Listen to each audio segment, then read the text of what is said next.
Hey, good evening, good evening, good evening. It is Sunday. It is 8 p.m. and I am live. And tonight we are going to be doing, I'm so happy to be doing this one, the Power of the Daleks. Last week I said that the Power of the Daleks was available in both colour and black and white. I'm doing the black and white version. The colour version is available, but it is on Blu-ray. So, and I don't have Blu-ray, I just have the DVD.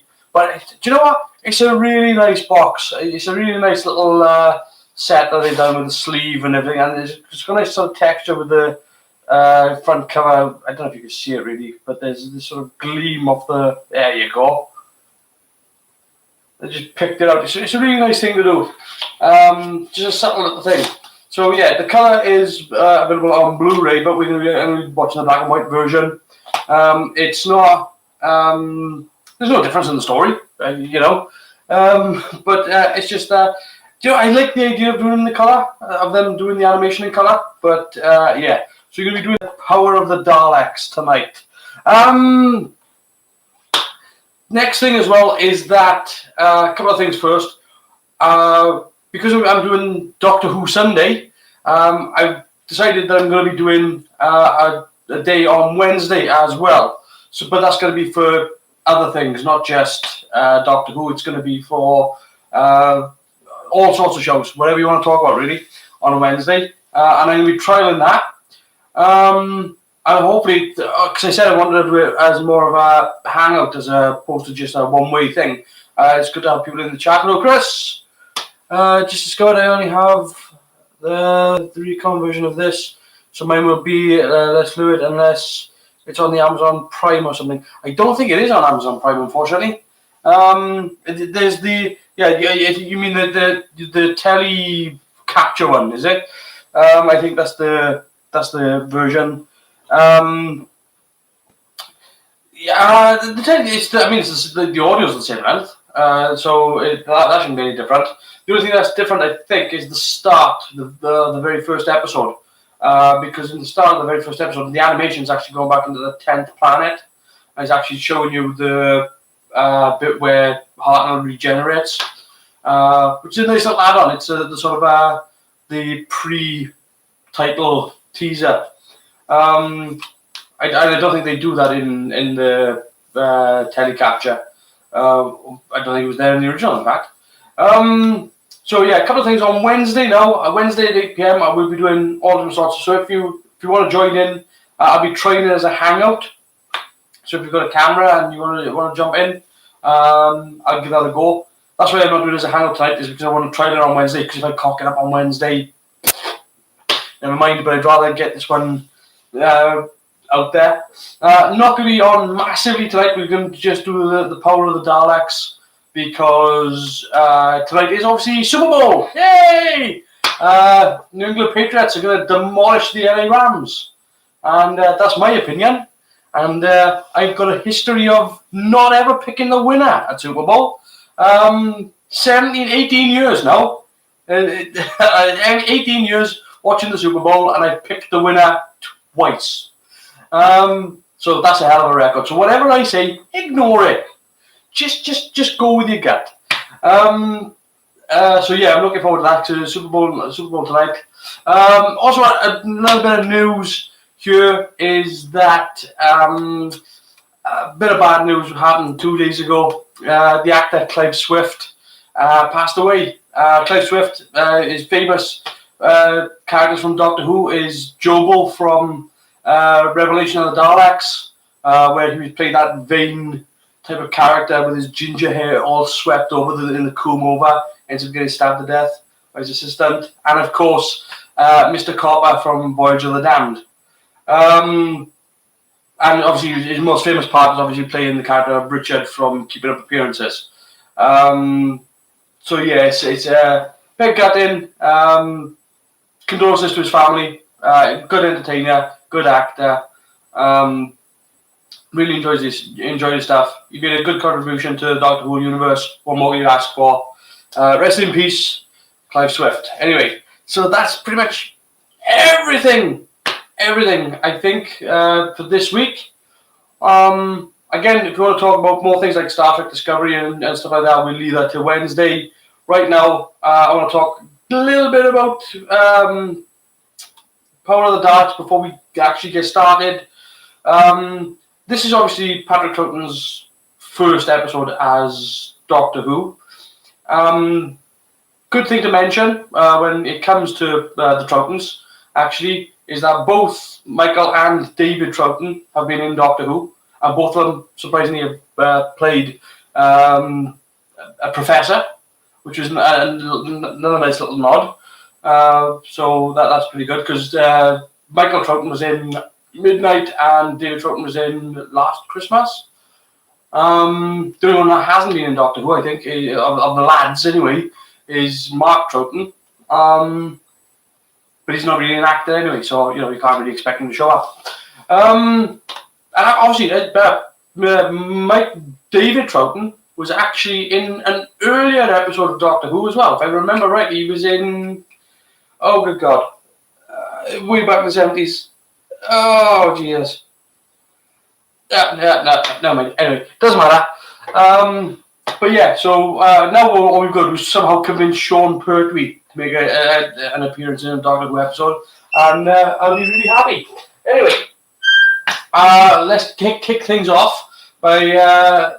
The other thing to mention as well is that when they made Power of the Daleks, they actually had a bit of a boost, because Doctor Who, when it first started off, was a bit shaky, a bit wobbly.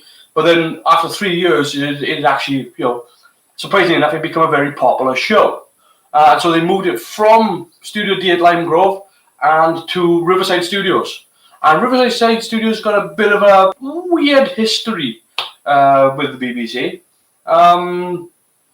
But it was a bigger facility, bigger studios, and they did a really good job with this DVD of actually the animation of recreating the sets that were created for the show. So that's pretty much the brief. Let's get on with watching some Doctor Who. Let's see before we, yeah. NFL rugby, for those that need to wear armour. They hit themselves. They're big boys. And they hit themselves really, really hard. They've actually introduced a new rule now, so that they got like late tackling rules and stuff like that. So I was going to mention Clive Swift, so what I made. Oh, thank you. Yeah. There we go. Power of the Daleks. Ooh, here we go. I think they did a really cracking job with this animation. The only thing I would have said that I would have done differently is that they really created, from the telephotos and everything like that, they really recreated the tone and feel of the episode. But if you've got animation, and I get why they did it, but if you've got animation, you can make the sets a little bit more lavish, a little bit bigger. And I get that they were trying to be faithful to the show, to the show that was made. But there's no need to restrict themselves on the size of the sets and whatnot. I know they were being faithful to the designers, they were being faithful to the show in general. Again, cracking title sequence. Cracking. I'd love to see somebody really sort of do the title sequence as is, but in 3D. With a 3D title sequence. I've got a couple of the other animations, just not this one. It's a shame because it is a really good episode, really good show. I mean, Power of the Daleks. Patrick Troughton is my favourite Doctor anyway, so I love this to begin with. And of course, one of the reasons why he's my favourite Doctor is that everything that he introduces in this episode, in this show, sticks with Doctor Who forever. Every single Doctor after this guy is doing this when they regenerate. Of course, you've got Ben and Polly, Annika Wills. He gets himself a new one. Now then, There is something that the Doctor mentions in a bit about how he's linked to the TARDIS, and it's part of his Time Lord physiology. Then, I mean, he doesn't even call himself a Time Lord, but he actually does make mention of the fact that it's because of the TARDIS that he's able to help him regenerate. The music in this episode, of course, as well, is done by Tristan Clay. Clay, Jesus. Tristan Carey.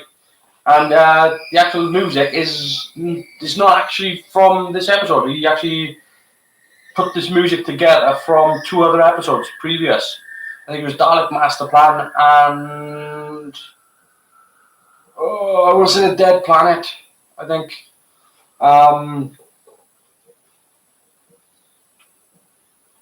But yeah, they did such a good job.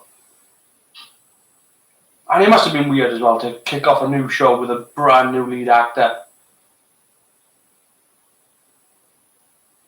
Patrick Troughton looking wicked. I'm not sure why they did the whole talk up thing, because he didn't have it up when he sat up. So it's like the cloak was down and then he was up and then he was down.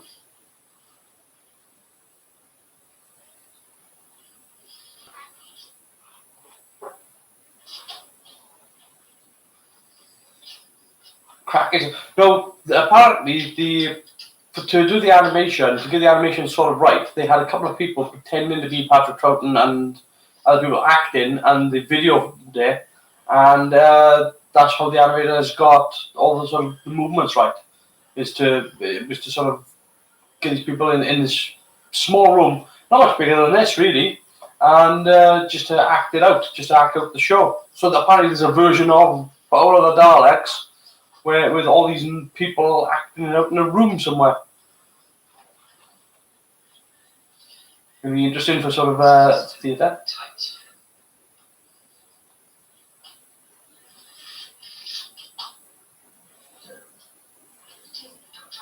Yeah, see, this is what I mean by it being like sort of very similar to Jodie Whittaker. The ring, the William Hartnell ring, had fallen off, which is exactly what happened in Twice Upon a Time.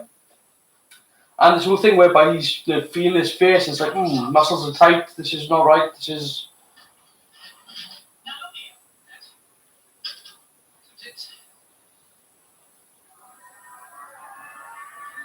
The other thing they done well as well was that they done this weird thing with this episode whereby Patrick Troughton continually refers to the Doctor in the third person, and not only does he refer to the Doctor in the third person, but what's good with it is the fact that they actually get the Daleks to do the same, because the Daleks are messed up as well.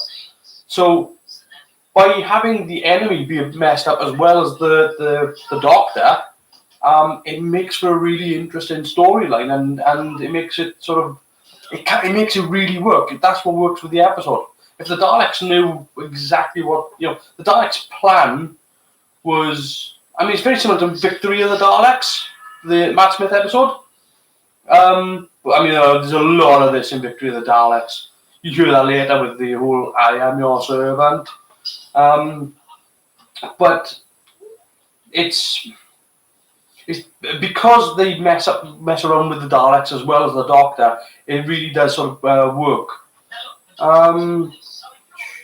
It's on Amazon Prime, £2.49 an episode. Oh, okay.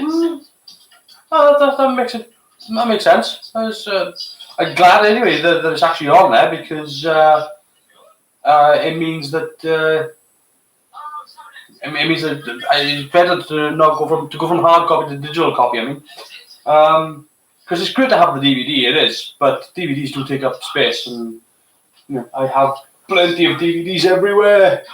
And if I could have it on digital, I would. But it is nice to have a hard copy just for sort of the presentation of it. So yeah.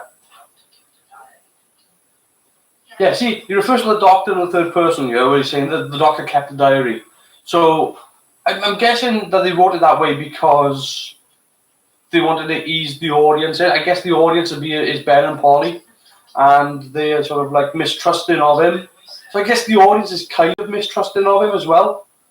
It's really hard to say. You'd have to ask somebody who watched it at the time, somebody who was actually old enough to remember as well what it was like to see the Doctor regenerate for the first time. That's really weird. Yes, he's got the recorder. Now apparently the recorder came from Mark Troughton, and Mark Troughton he just felt that the Doctor should have something. And he had his son playing the recorder, and he was just like, "Oh, I've got." His son actually taught him how to play these little tunes that he plays now and again. Also, as well, the reason why Patrick Troughton is the Doctor is because the BBC wanted him. He didn't want to do it, but his wife told him, "We need the money," and that's literally what it came down to. And he just went, "Oh, okay." I'm so glad that. So glad. And of course, there was a lot of things happening in Patrick Troughton's private life at this point as well. Apparently, he had 2 families on the go.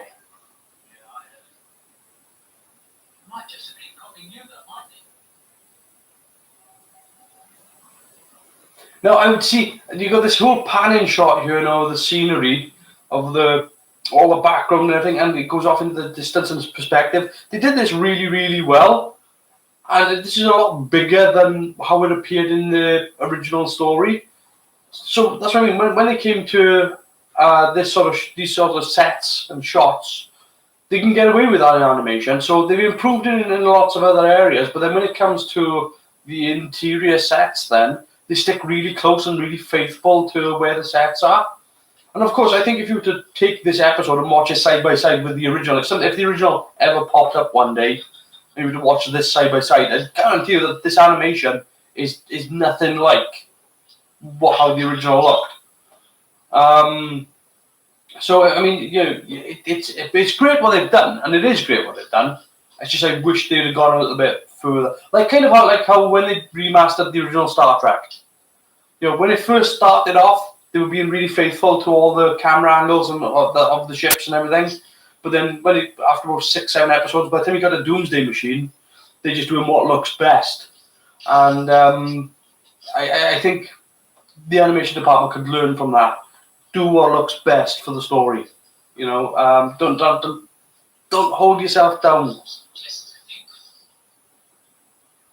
Yeah. Being a little bit weird and cavalier with the testing. But he is doing some geological stuff. I'm seeing pictures of the original, and the camera setup so far is fairly similar to last week.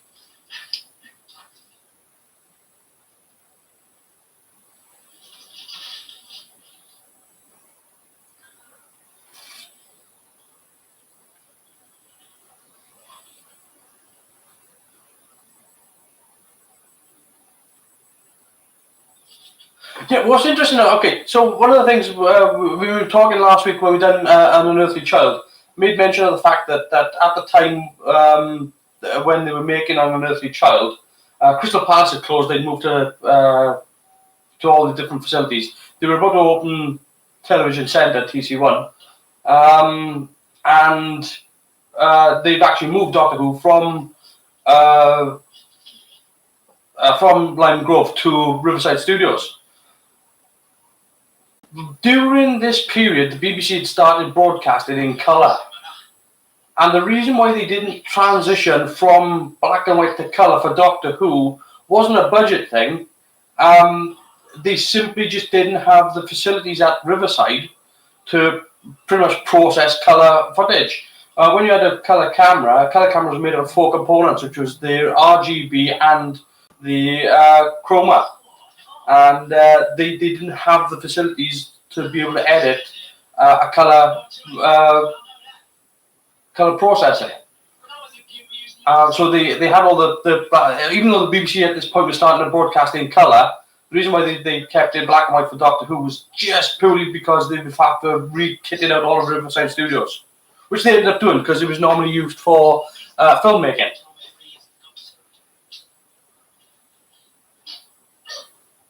Getting gassed out there.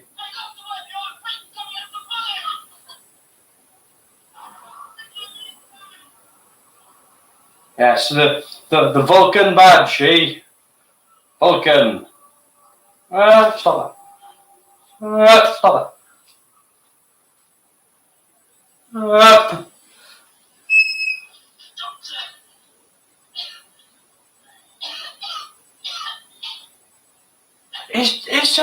It's a bit weird that Bernard Archer as well there. It's a bit weird that these people are passing out in the gas, but the other guys aren't wearing gas masks. Just a bit odd, as all. Bernard Archer, of course, is in this episode, and of course, the next time he pops up is in Pyramids of Mars, where he plays Marcus Scarman. Always played a villain throughout his career. Always played a villain. Now, either a villain or a priest, but it was usually one or the other. If he wasn't a priest, he was a Nazi.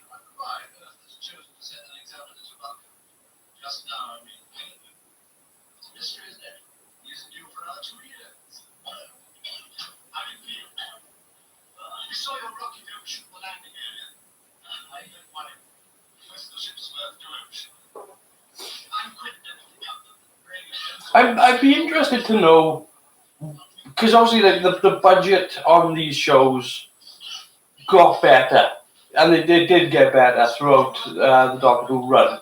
But I'd be interested to know what the budget was on something like this, because the TARDIS set was being flat packed away. See, that'd be lovely as a model shot. The sort of cityscape showing all the stuff over the horizon. And then you got the pod there, which is, again, they've really recreated the pod and all these sets, with, like the laboratory and stuff like that, really faithfully. But you can afford an animation, you can afford to make things a little bit wider, a little bit taller, a little bit deeper. Just to add a little bit of epic scale to it. I get why they haven't, because obviously, again, they're being really faithful to the show. And it does look really good. I'm not going to lie, it does look really good. On the pod there, the Dalek pod, you've got these sort of big rings on the pod with these blobs all around them. And apparently all those blobs are bedpans. Apparently, that's what they are. I don't know why. I mean, they're just probably cheap. That's usually the reason for doing something. I know that the size of the pod was that way because they could only buy those panels in 7-foot slabs. So they made it 14 plus the rings in between, about 16 foot wide, with a nose cone on it.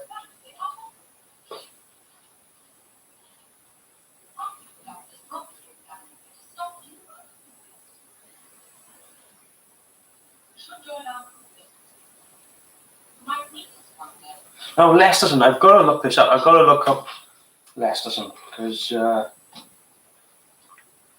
look, Lesterson, Robert James. I've got technology. Oh, Robert James. I've got a feeling he's been in Doctor Who before, but I don't actually know. I do have a feeling that he has. Died 2004.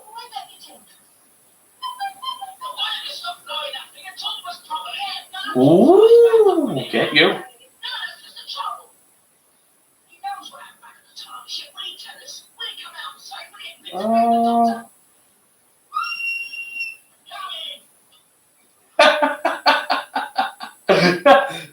I love how infuriated he gets. Like he's properly infuriated.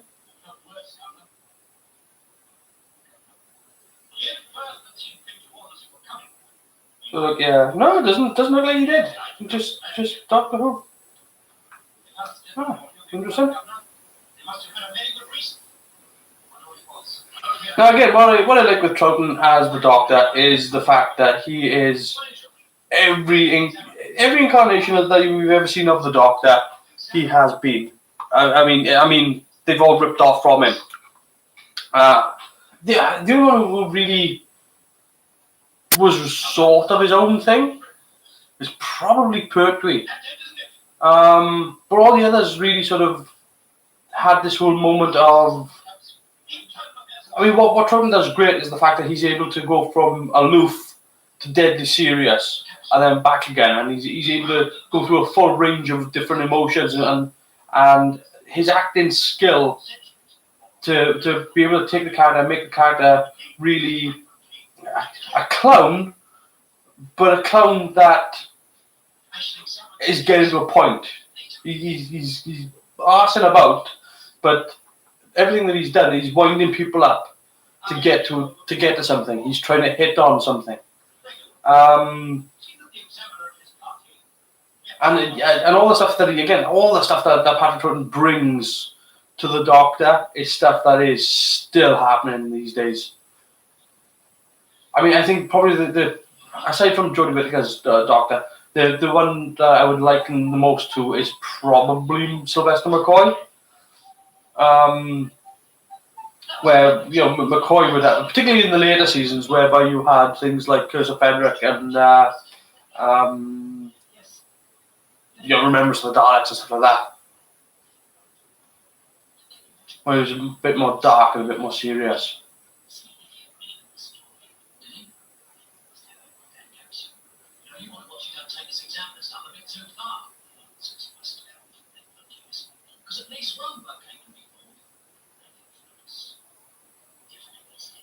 Actually, that's something as well. That Ben is being really sort of practical, and it bothers me that these days they don't put that sort of thing into the writing, whereby Ben turns around and says to the Doctor, "Look, you might be fooling people now, but not everybody's going to fall for this act." And these days they won't do that. They dumb these characters down so that they go like, "Oh yeah, that's the plan. Let's go with that," and everybody goes with it. And you don't really have somebody pull somebody's head and go, what happens if they don't go for this? What happens if they don't do, and you might fool everyone, but not everybody, you might fool a lot of them, but you're not going to fool everyone about. What happens when this blows up in your face? And the Doctor's kind of like, well, we'll have to deal with that when we get to it, but, so the Doctor actually realizes it's not going to be a foolproof plan. And that's good right then. That's really good right then to say, look, I've got a plan, but it's going to go pear-shaped and belly up, and it could happen at any point.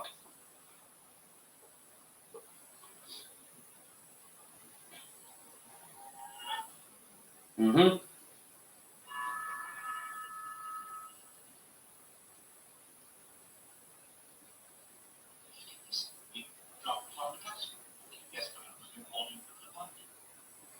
Interesting.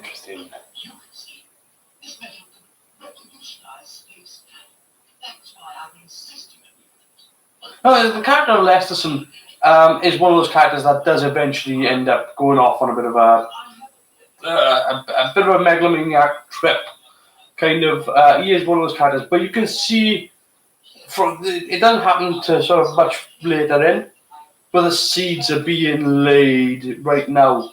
Like it doesn't happen until about episode 5, but episode 4, 3, 2, 1, it's all building up to that. But like right now, the seed is being laid, whereby he's saying, "Look, this metal can revolutionize. This metal is a benefit," and that's what's good with how they've written these characters over, these sort of episodes, is because they take their time to get there, but it's coming, and it's leading something good as well. He's not trying to do something evil. He's trying to benefit mankind then. So it comes from a good place. It just gets twisted, and it's over the next few episodes you see the twist.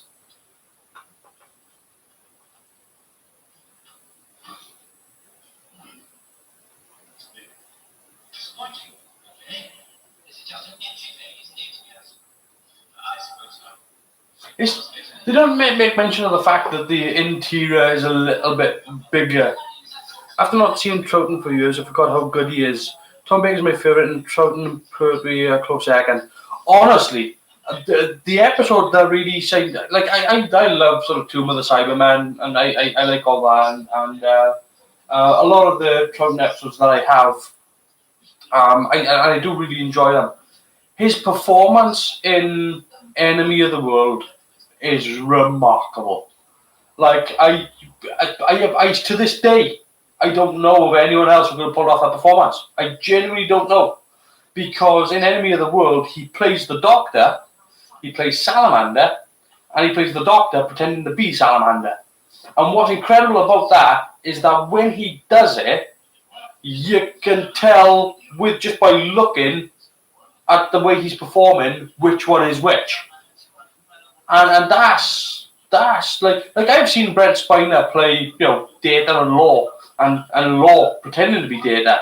But when he's Law pretending to be Data, there's really not that much difference in the character. It's really, it could be Law, it could be Data. Doesn't really matter either way. So the very similar performance in Enemy of the World when he's playing the Doctor pretending to be Salamander. You can tell it's not Salamander. That's crazy.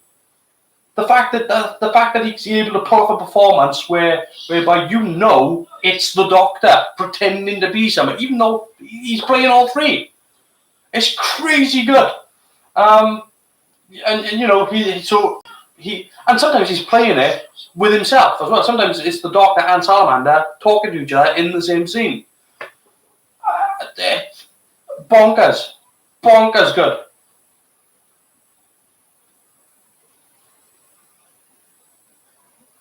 I mean, look, I knew Patrick Troughton was a good character actor before he even started doing Doctor Who. But when I saw that scene, I remember seeing it, because obviously I only saw it when the DVD came out.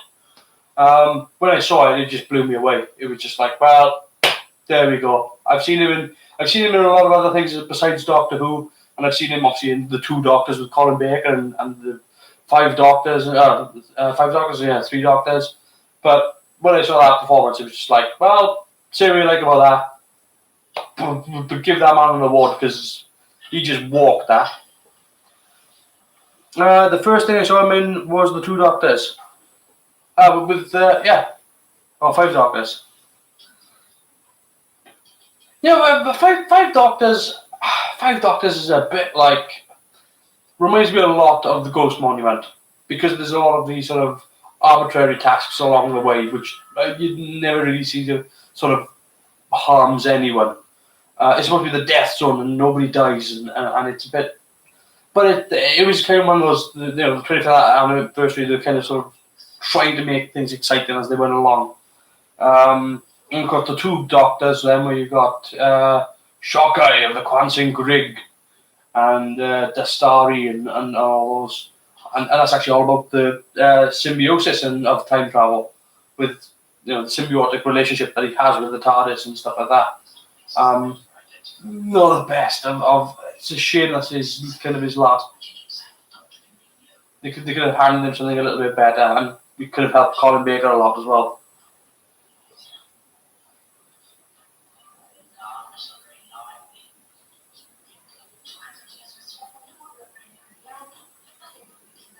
Yeah. No, nobody ever makes mention of the fact that they've got this pod opens up. It's isolated. Now I don't know what it's like on the original television. I'm assuming. Yes, I do. I've actually seen it. They've actually got that clip where he walks into the pod. That's one of the surviving bits of footage. So they walk into this pod that's been hermetically sealed. There's cobwebs everywhere. Nobody's even asked, is it a spider? Yes, Ben, Michael. Nice little bit of with a squiddy thing going under the door, the Dalek. That's the end of the first episode. Now the Doctor, again, with this story, what's really good with this story is that, like Victory of the Daleks, nobody believes the Doctor about how dangerous these things are. Everybody's kind of dismissive of them. And script editor Dennis Spooner.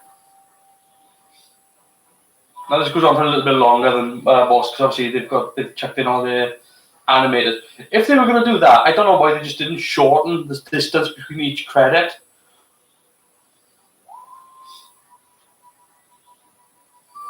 Directed by Christopher Barry, not to be confused with Chris Barry. Megan hell. They did a nice job with the artwork for the characterizations. Did a really good job on that because everybody looks like who they should be. It's just a shame that, like I said, it's not really a shame because it's great that they stuck to how it would have originally looked. I just think if you're going to do an animated Doctor Who episode, you've got the whole universe to play it. So make things as big and as obviously like with because they do copy shots as well. Like with when the Daleks assembly line begins. That was, and when they did that shot on the Dalek assembly line in the original version, they had a load of model Daleks that they bought from Woolworths. They stuck up to a piece of hardboard and they had a bloke just pull the hardboard. Just walk across the studio pulling it hard. I think, if I'm right, they actually used the conveyor belt that was being used on the Generation game for that shot. But I know it was being pulled along. It was the same block because I know that's how they did it. They rebuilt the set over the top of the Generation game conveyor belt type of thing.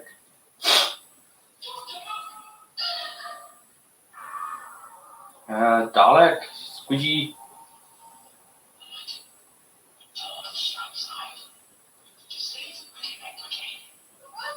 I would have been really interested to see what the hell that looked like back in the original version. Just to see what the 60s version of a Dalek looked like. I know you get to sort of see what in the Doctor and the Daleks in the Heart Novel version, whereby you can kind of see like this claw sticking out from under their coat. Some sort of rugby ball sized.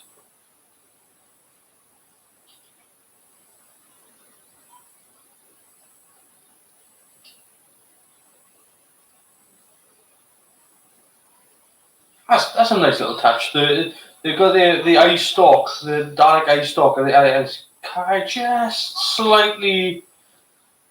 So it's enough to. It's not moving enough that you sort of like draw your attention, but it's enough to know that there's something like a little bit off. Like you're not quite sure. They're trying to assess whether or not they're dead or not. And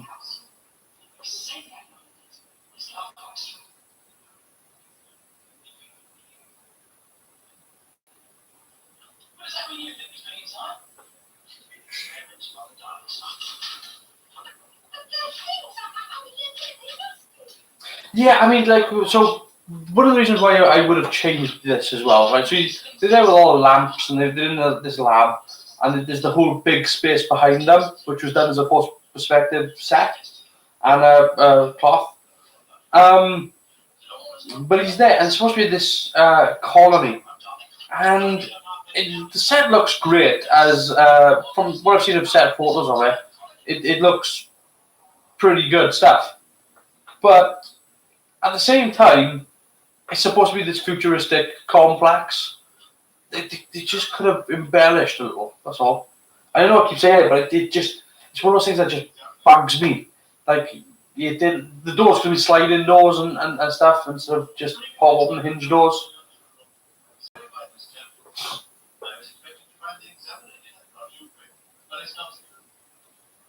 The braggart.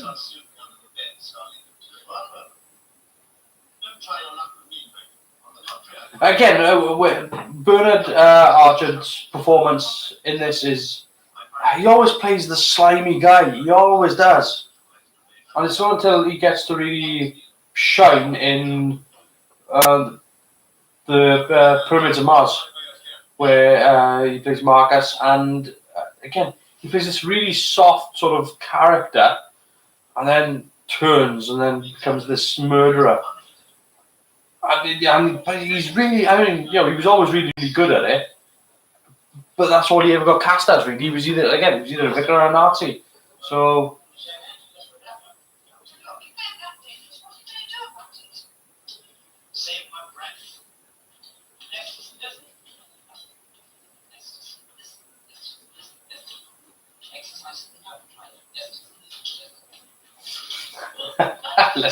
listen.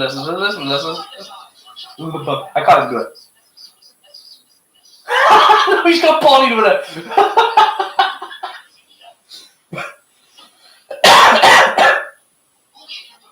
Brilliant stuff.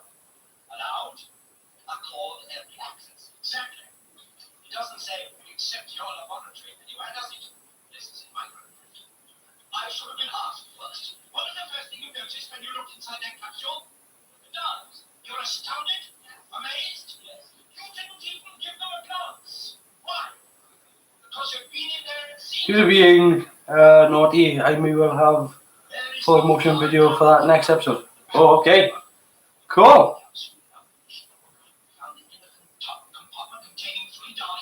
Yeah, it does. It's worth having. It is worth having. It's such a. Again, I don't like ripping on the fact that that they. I mean, they had 16 people working on this to bring this back to life. It is well worth it. It looks great. And again, they're not totally sticking by camera angles and things like that. They are actually doing things whereby they're pulling the camera out and moving the camera in, and most of the time it's a lock off shot.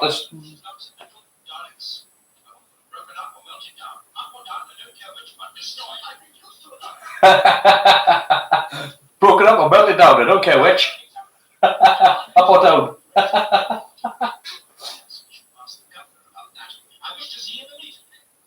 But see what I mean? Like his whole demeanour. He's being clownish, but he's on the switch deadly serious, and because he means every word of it.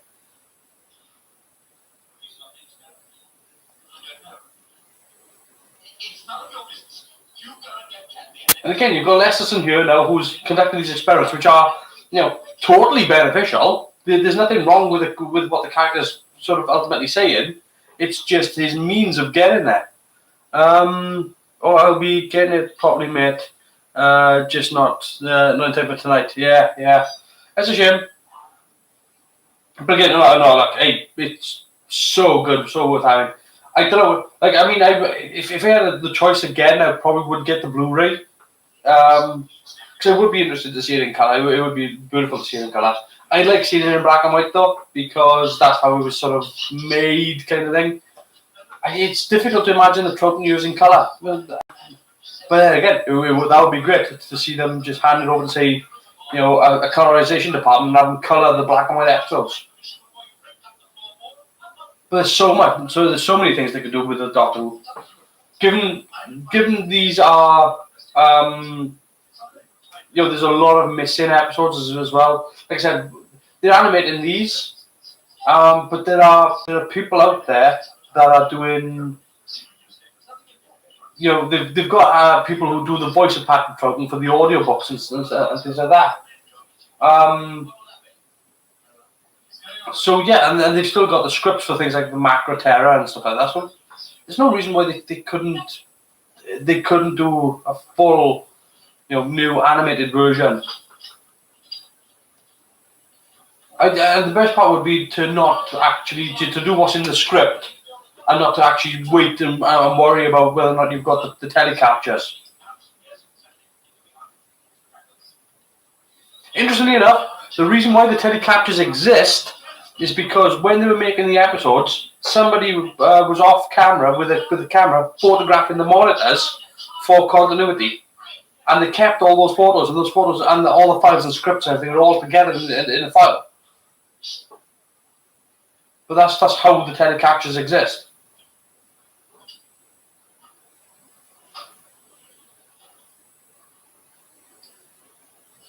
The other thing as well was that when they were making these shows, they were making them 3 weeks in advance of broadcast. So whilst episode 3 was being made, episode 1 was going out on the air, and they would actually watch episode 1 apparently. They'd watch the first episode, knowing, like in the afternoon they'd watch in the afternoon in between like a sort of tea break, because they wouldn't record until the evening, so they'd actually watch just to see where continuity was as well. It helped to see what they did. So they would do that in the afternoon, and they'd record the show in the evening at about 8 o'clock at night, I think. They'd record from 8 till 10, I think. So 2 hours to get the show in. Way! That's good motivation to get your lines right, isn't it? They'd rehearse from Monday to Thursday, have a technical rehearsal on Friday, and then get everything sorted and record on the Saturday, and record on the Saturday night.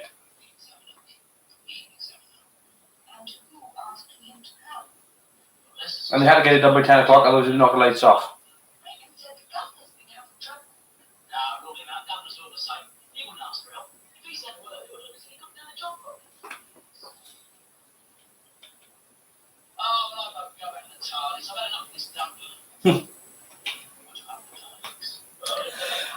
The character of Ben, right? I want to.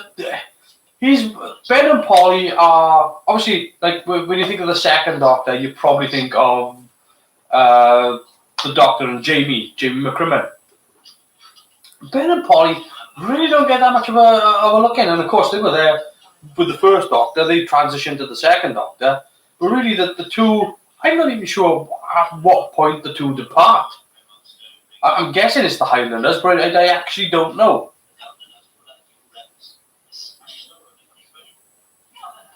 Maybe we'll actually look it up. I have technology, you know. I could actually do it. So yeah, Polly. Yeah, Polly Towers moment there. No.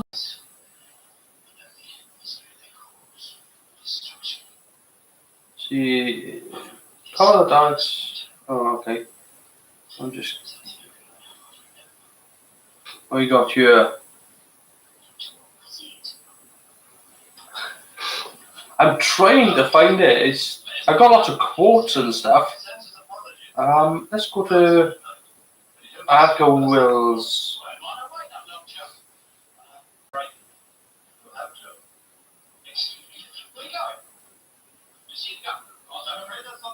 Yeah, I'm sure Michael Crazy done other things as well.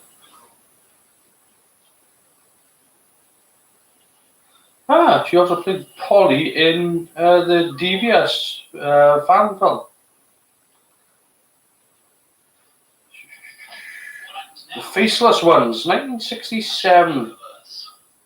She played Polly for 36 episodes. Apparently.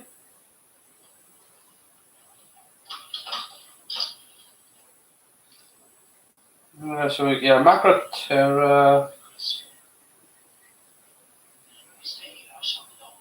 show all 36 episodes. Got it.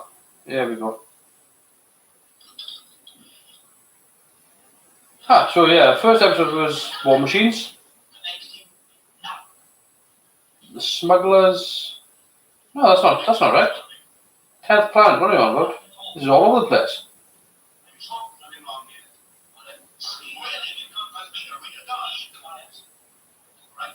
Moonbase. Faceless Ones, Moonbase, Macro Terror.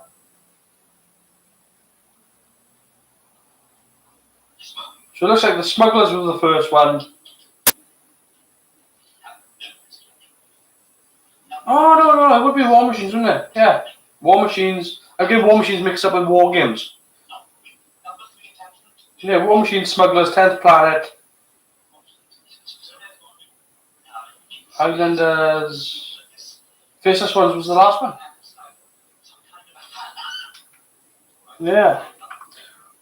So aside from, but again, she is in fact on a later DVD on DVS, because the DVS, even though it's a fan film, it actually does appear on an official Doctor Who DVD.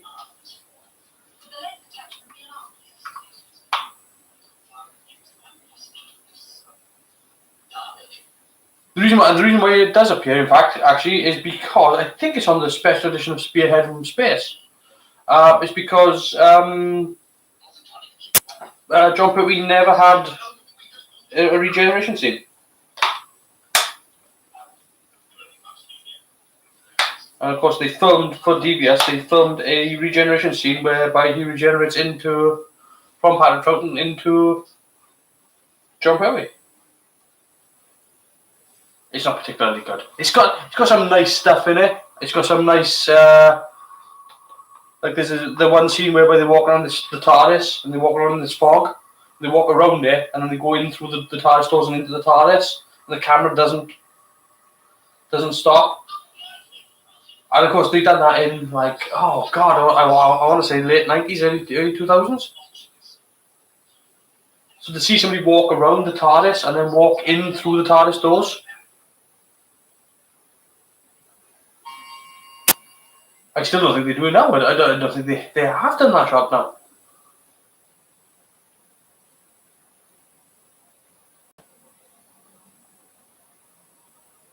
I know they've done something very similar when what's her name? Jenna Coleman, when she done the Victorian the Snowman, when they're up on the cloud.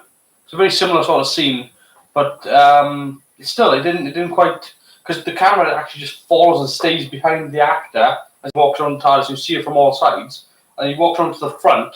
He opens the doors and just walks straight in, and it's a cracking shot. It is quite a nice shot.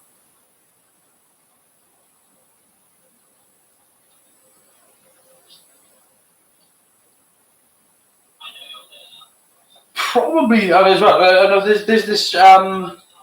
I'm trying to think of the name of it, but there's a Doctor Who fan film out there, which I think is probably the best Doctor Who fan film I've ever seen, and because I do like watching fan films. But it's actually, I'm trying to think of the name of it, but it's a Cyberman story, and it's the Cyberman from Tomb of the Cybermen, and they recreated the costumes faithfully. What I like about the fan film is that the Doctor isn't in it. It's a fan film set inside the Doctor Who universe, and it's filmed in black and white as well.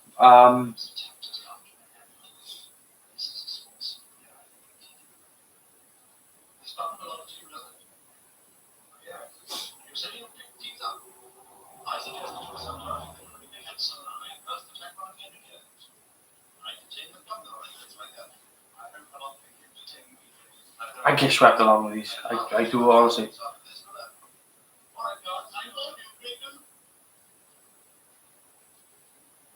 Ronald Reagan.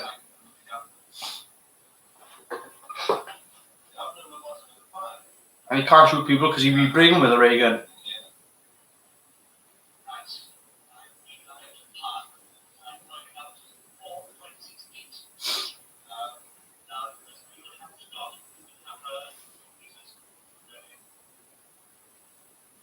Beautiful stuff. I do really appreciate the fact that they've gone to these real sort of lengths to, like with the Daleks are done by the cell shading so that they look three-dimensional against all the 2D art. And it's a weird little effect that they've got going on. But it makes the Daleks look unique as well.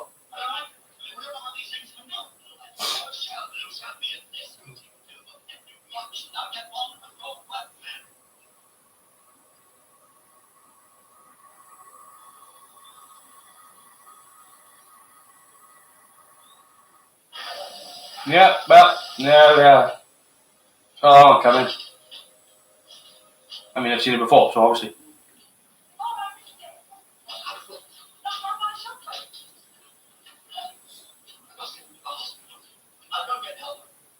Oh, yeah, that's a waste of time, that.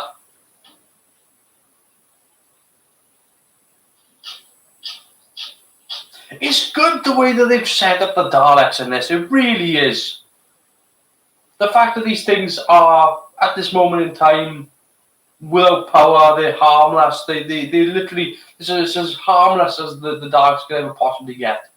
And yet it's all to do with people's meddling that ends up making these things dangerous. And again, a little bit of cracking animation there from the as it pans across the landscape and then pulls in through the window. It's just nice stuff. This is definitely a nice chill out after a Sunday of refurbishing an old 8-bit computers. Oh well, yeah.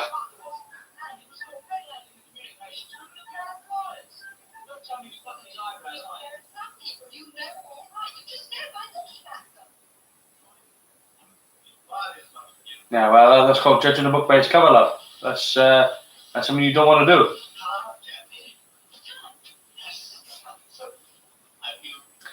They did cast a lot of actors to type, though. I mean, you know, what they were pretty much used for. Like Lesterson had played similar characters. Again, you know, Bernard Archer always played that sort of character. I mean, Michael Steele is probably the most famous one because he done probably more Doctor. I think he did almost the same amount of episodes as Nicholas Courtney. In fairness, like he probably, it's got to be about that. I think he done 70. I think.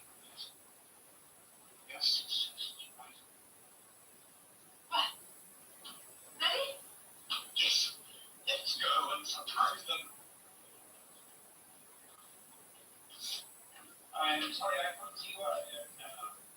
He's done.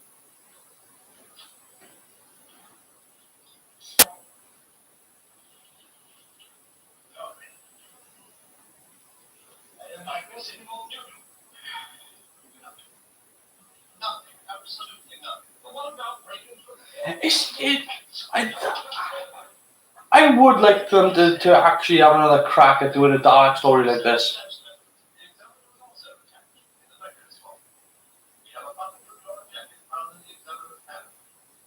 Like I said, Victory of the Daleks comes pretty close, whereby they've actually got a good motivation for doing what they're doing. But the Daleks, at this point, these Daleks are from far in the future, and these are the survivors of whatever's left of the Daleks. No, these have been abandoned. These Daleks have been abandoned for 200 years.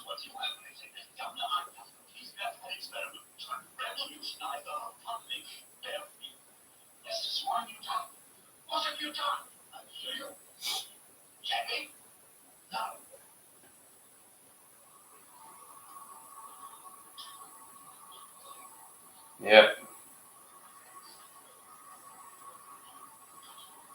It's not good. Not good at all. Again, I like the fact that the Daleks, everything's a little bit messed up. I think it makes real good use of the fact that, you know, they were changing over the Doctor at the same time. It's a real good, clever thing to do because you just throw everything up in the air.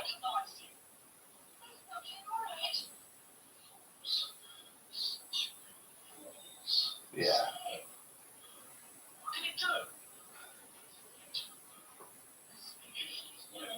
Like it, they make mention of that the Doctor was actually recognised by the Daleks, which means that the Daleks are from the future.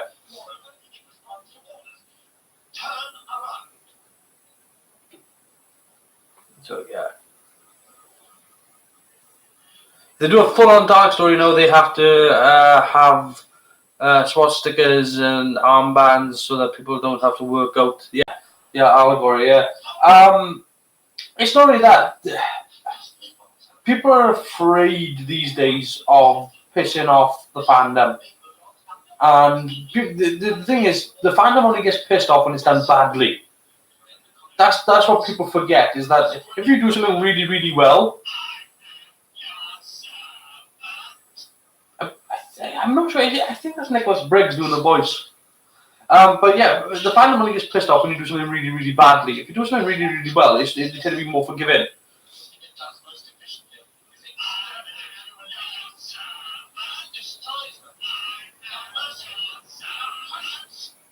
I just hear like Matt Smith screaming, "You are Dalek, I am the Doctor. You are my enemy, and I am yours."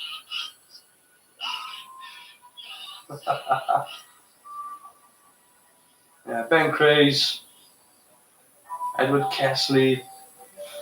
Yeah, I mean, just good stuff. Just really, they're not really doing anything fantastic with the Daleks in this, but they just by taking the ability to kill away from a Dalek and just holding off, because they're gonna kill. That's coming, and they've already done it whereby they've accidentally shot somebody now, so Lester's taking the gun off. So now the Daleks are filling in an intermediate role now, whilst they come up with a plan to get the guns and weapons back and to take over the colony. But it just makes it more interesting. And again, the problem with today's Doctor Who in particular, and when I say today's Doctor Who, I mean modern Doctor Who, is that they always rush to get to the point. They always rush to get there. And sometimes when they got two-parters, they can draw it out a little bit longer. And I think probably the best one they've done as a two-parter like that was probably Park in Other Ways. Like at the end of the first episode, whereby you see a Dalek at the end, and the Dalek is with Billie Piper. And that's how the episode ends, and you know that she's been, she's on a Dalek ship. And then you get the whole thing between the Doctor and everything, and he's going to rescue her and stuff like that. Those two-parters, brilliant stuff. Not necessarily the best writing, but fun. Real good fun, and that's what these episodes are. This is my problem with modern science fiction, is the fact that modern science fiction is, these are taking their time, but they're throwing in so many things from each character's behaving in a particular way, that they're faithful to their own character, and they're not short shifting these characters. Like if Ben's being aggressive, and that's his character, then he's going to be aggressive all the time to everybody who walks into the room, With the Doctor's being flippant, so he's that way throughout. These days, I mean, one of the big problems that everybody had was with the character of Yaz, and that's because she didn't have anything. She just blank page. She could be standing behind me right now, and I wouldn't know. Unless, of course, she is a silent assassin, in which case, they're kind of brilliant.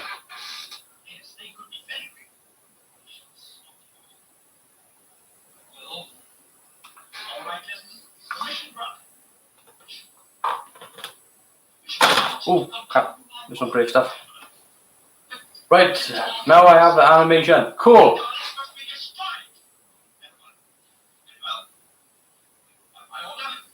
Your animation. I have jelly babies.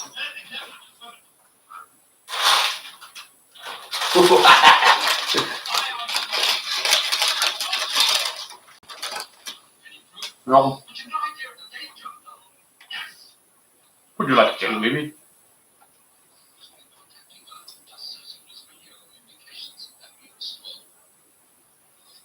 I've actually had these since Christmas. I just haven't eaten them.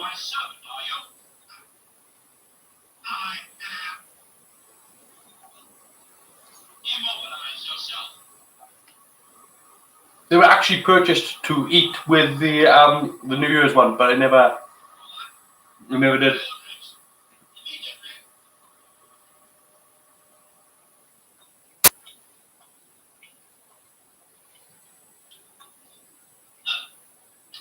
See, this is what's good with the way the Daleks are playing, and that is that they are compliant with the Doctor, and so of course it's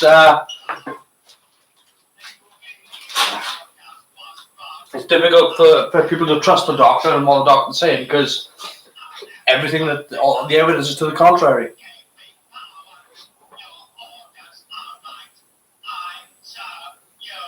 Mm-hmm.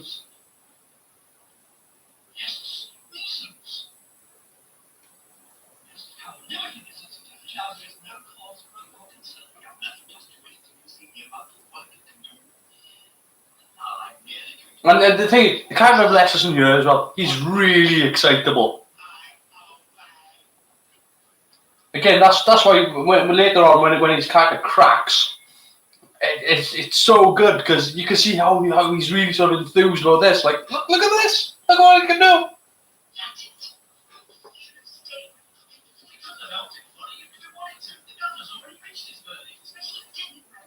Now, apparently, there's a couple of things that happened before when Patrick Troughton was starting to play the Doctor that they actually went along with until until Sidney Newman said, no, we're not doing that. The first was that Patrick Troughton wanted to play in blackface. True story. And the other thing was that the original costume had him in a Groucho Marx outfit with a wig as well. And Sidney Newman just come down to when they were doing the costume fitting and just went, you're not doing that.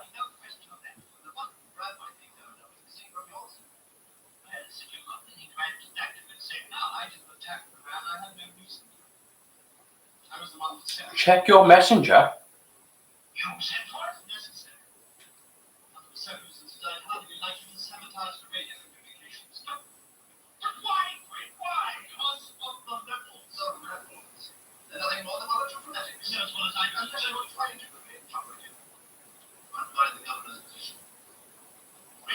Oh, I would love to be some jelly babies.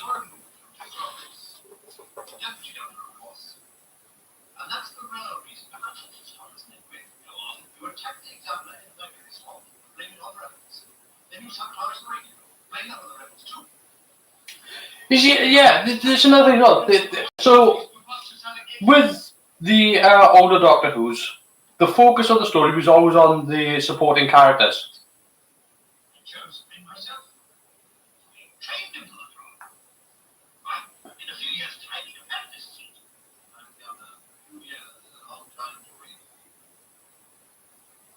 Yes, it is. It's a very long time to wait.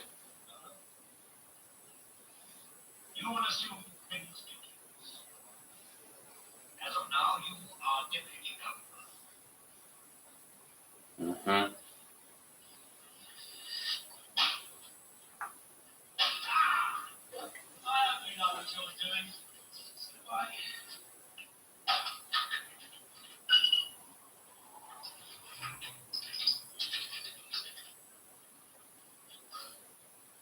Cool stuff.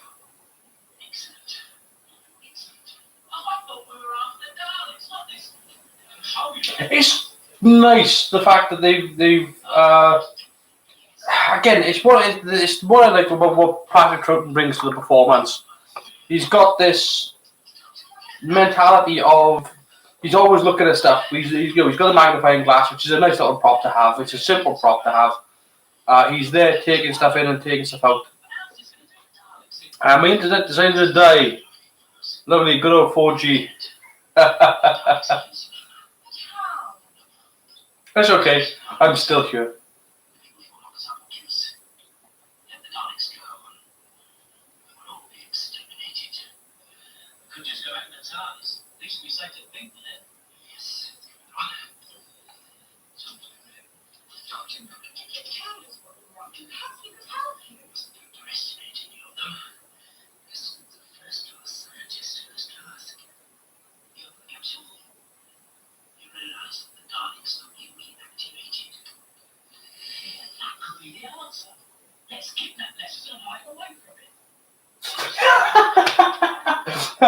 Just kidnap him, yeah, go on.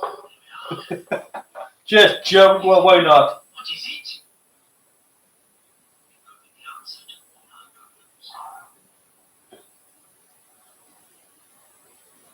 Again, it's the character of Ben. He's it's just one of those things.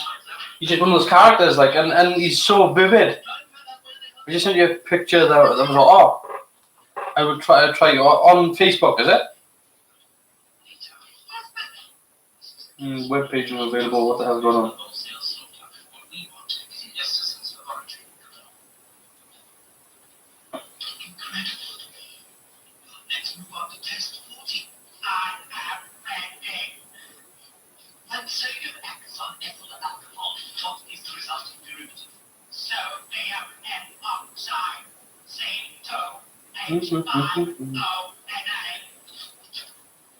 Well, testing the intelligence of a Dalek.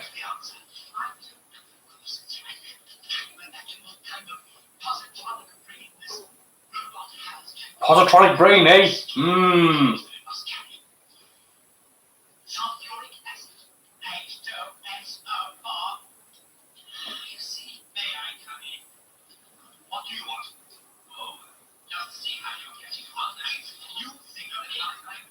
I'm getting it. It's just...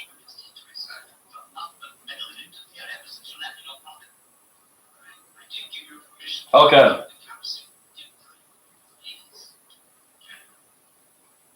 Stop it.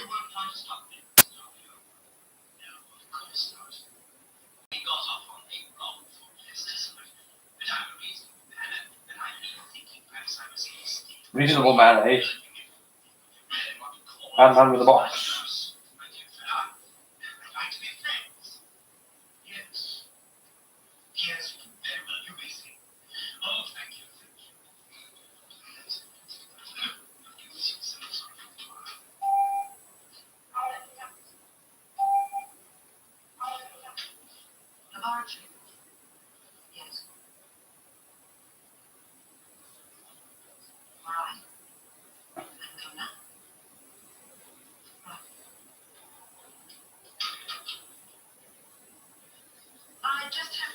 Yeah, it's the focus here on the characters in the older Doctor Who's tend to be on all the supporting cast.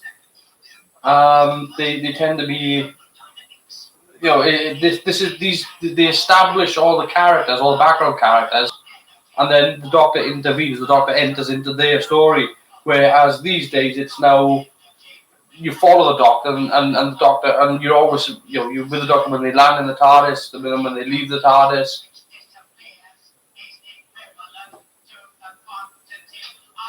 Aha!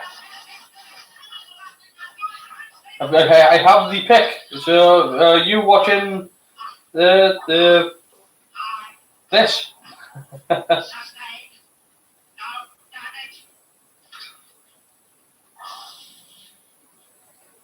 Yes, I have the pick. Cool. I can see. I'm in one window of the Dalek and is in the other. The Dalek is apparently aiming his gun at me.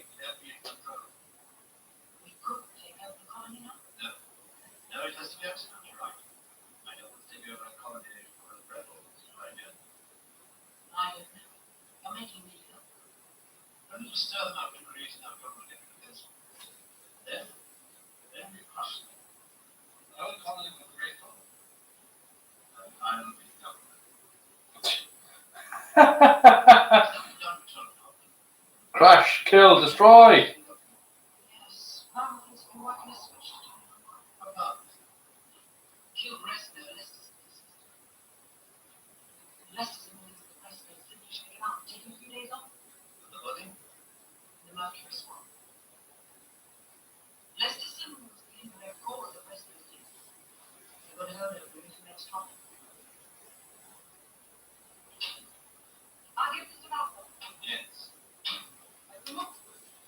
Cool stuff.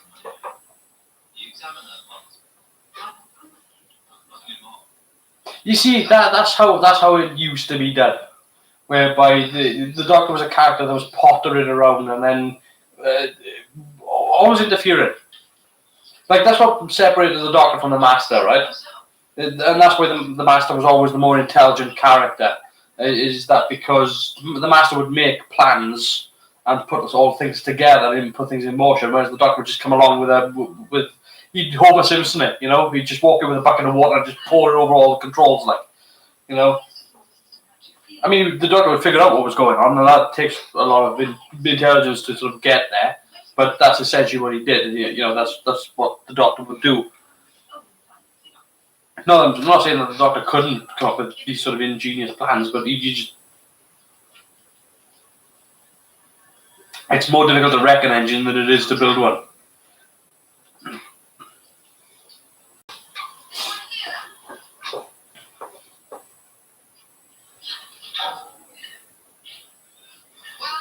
How different would Doctor Who's history have been if Roger Delgado hadn't died?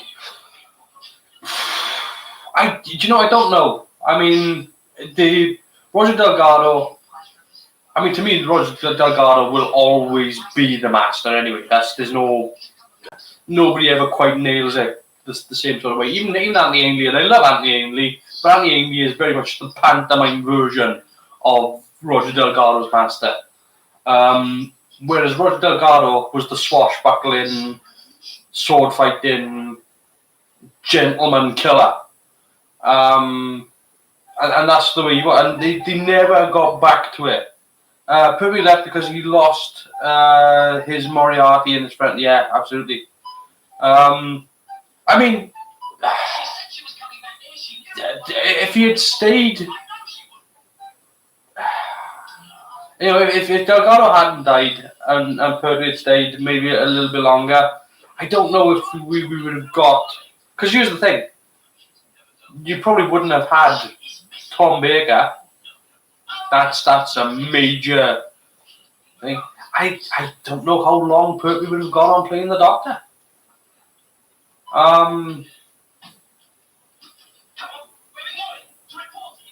I mean, Pertwee loved playing the Doctor anyway. I mean, he always still showed up at meet and greets and things like that, dressed as the Doctor. I mean, he would show up dressed, full costume. I remember going to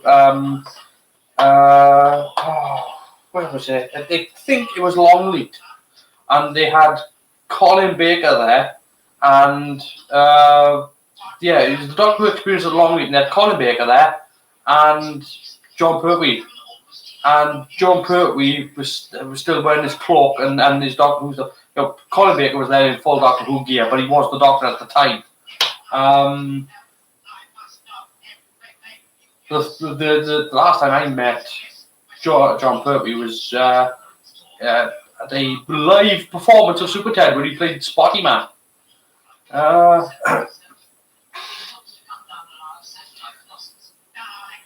Worse than that, no worse will come edge. Yeah, give Euro Stubbs a career.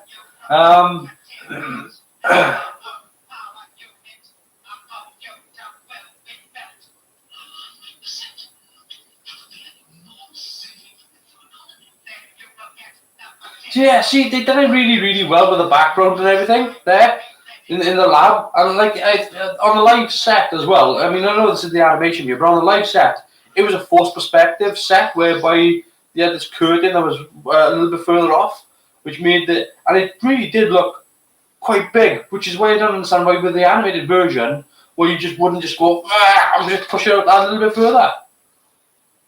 And why when you got the whole line of Daleks that come on later on, where all these Daleks start coming down the conveyor, why you wouldn't actually just like double the size of it. Also, the reason why that ramp is that way is because they couldn't make it too steep because the actors couldn't get up the ramp in the Dalek. It could weigh too much. And I've actually seen the original plans of those Daleks. They may as well have carved it out of granite. They may as well have. Everything was 1/4-inch ply. He must have weighed a bastard ton.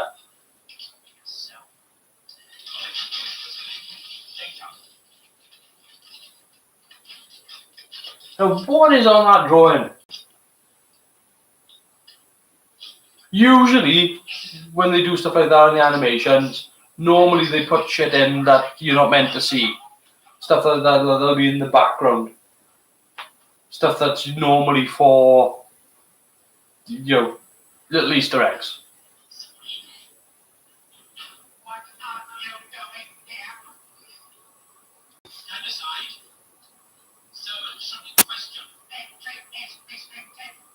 By who? I got a badge. We don't need your stinky badges.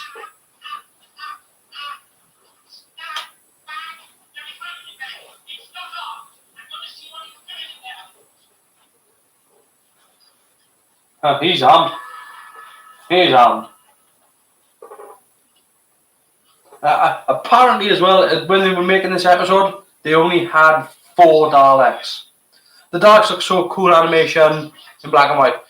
They do, but they because they cel shaded, the 3D characters, but they're in a 2D environment, so they just look weird. There's something a little bit off about them. It's great though, but I mean, they should look that way. Do you know what I mean? They should sort of jut out a little bit.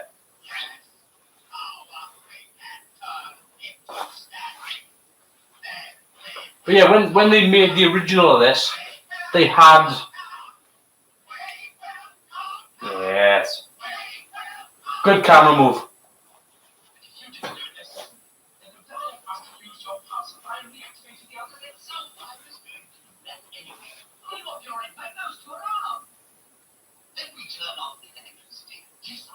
It's great. Lesterson's justifications. Brilliant stuff. Like he's such a good character because he can justify anything with a flippant explanation as to why.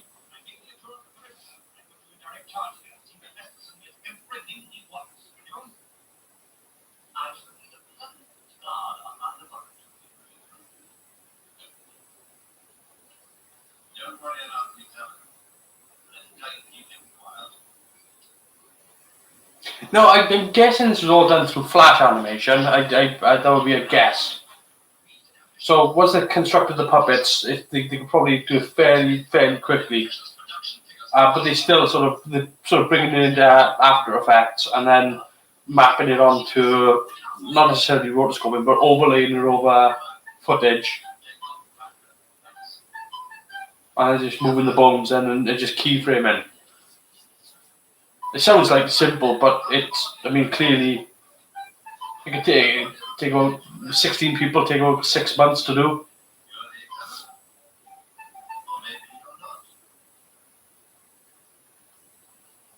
I have a badge.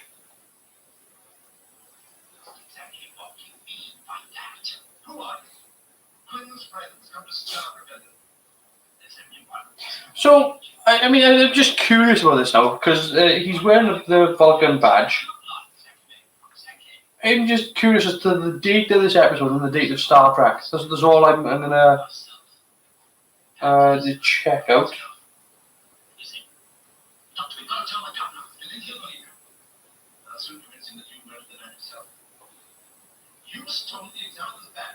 I don't hope that they do all the missing ones, but that's a lot, man. Hours versus money.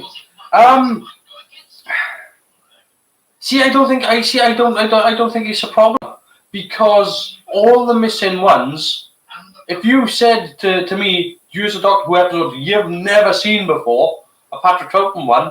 I mean, Patrick Troughton is probably missing more episodes than any other Doctor. I think he's missing more than Hartnell. And because I think overall Hartnell's missing, I think 11 episodes, whereas I think he's missing like 15, 16. And of course, when I say 15 or 16, 15, 16 episodes is a lot. It's half a season.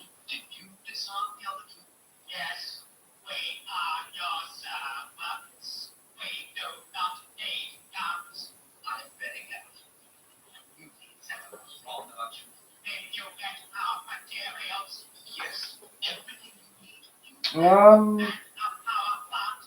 I doing here? Oh yeah, I was looking up the date of this episode. Why am I it's on the back of the box? Idiot. 5th of November 1966, yeah, of course, this was the Christmas episode Regeneration, of course it was.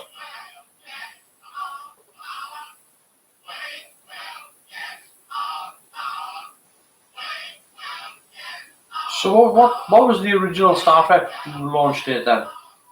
Because that must have been earlier.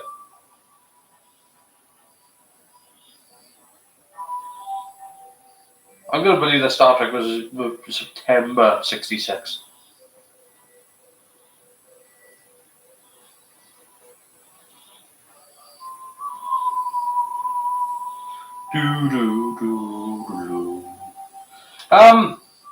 Yeah. Yeah, it was the regeneration was the actual. This was going into the Christmas. This was the Christmas episode for 66, and of course they done the Daleks.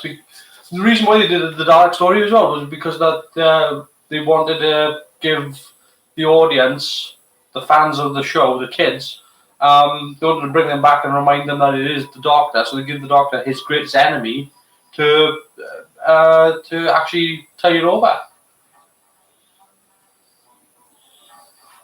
But again, it's great that the Daleks aren't behaving like the Daleks and the Doctor isn't behaving like the Doctor. But the further it goes on, he becomes more and more like the Doctor. And again, that's something that's a staple. David Tennant did exactly the same thing in Christmas Invasion. You know, all the stuff again with Matt Smith, when Matt Smith regenerated, he's doing my hair, my face, my chin, and all that stuff. Troughton, all of it, every bit of it. Star Trek was September the 8th, 66. Yeah. I figured it was going to be. I figured it was going to be September. With American seasons the way they are, we started being launched in '66. I could see that being the thing. But of course, it's called Vulcan, based off of one of the Sicilian islands, I believe. I could be wrong about that, but I think that's what it's actually. Or is it Greek island? I'm not sure. My geography's a little bit shaky. Never been there, so yeah. The look of these Daleks, the way that they cell shaded, they have the in 3D animation and inserted,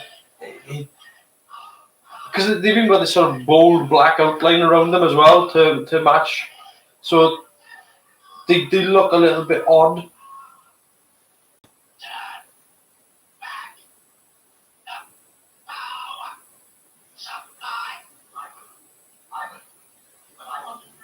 You see, now the character of Lesterson no longer wearing his glasses. He's taking the glasses off, so the character's changing. He's transforming. Shit like this gets left out.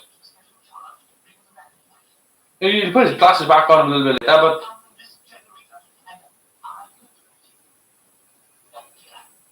but he's no longer looking through this barrier. Actors used to think about shit like that.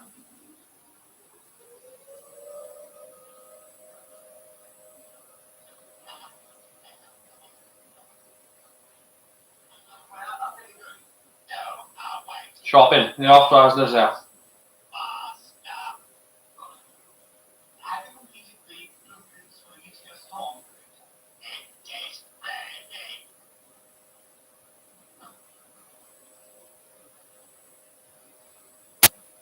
All good stuff.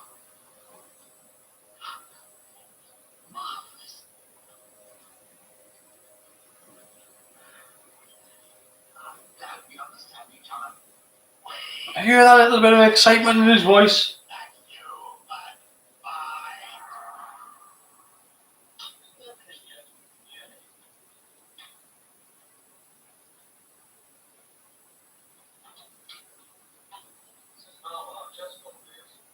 And every character here has their own little massively entertaining trying to sync the sound. So I'm Balmer on the phone right now, so click.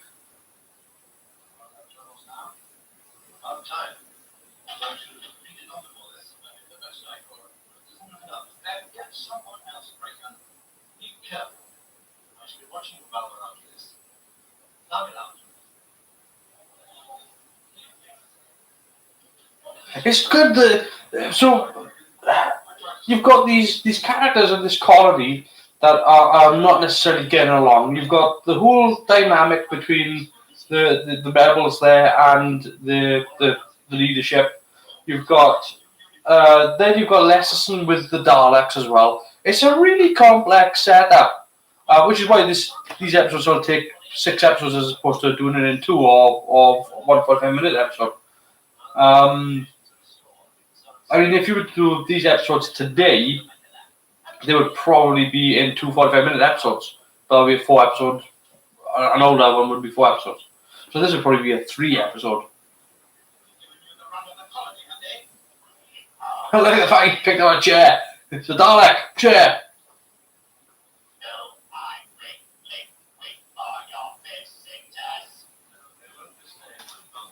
Thank you.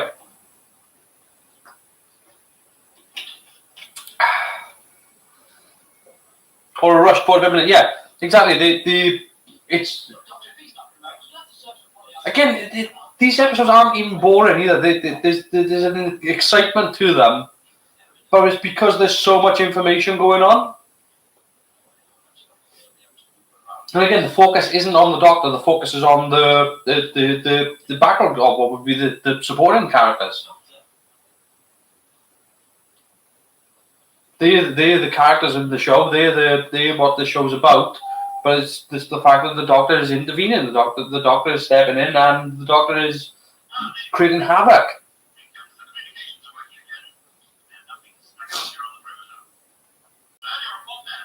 Vulcan TV screen.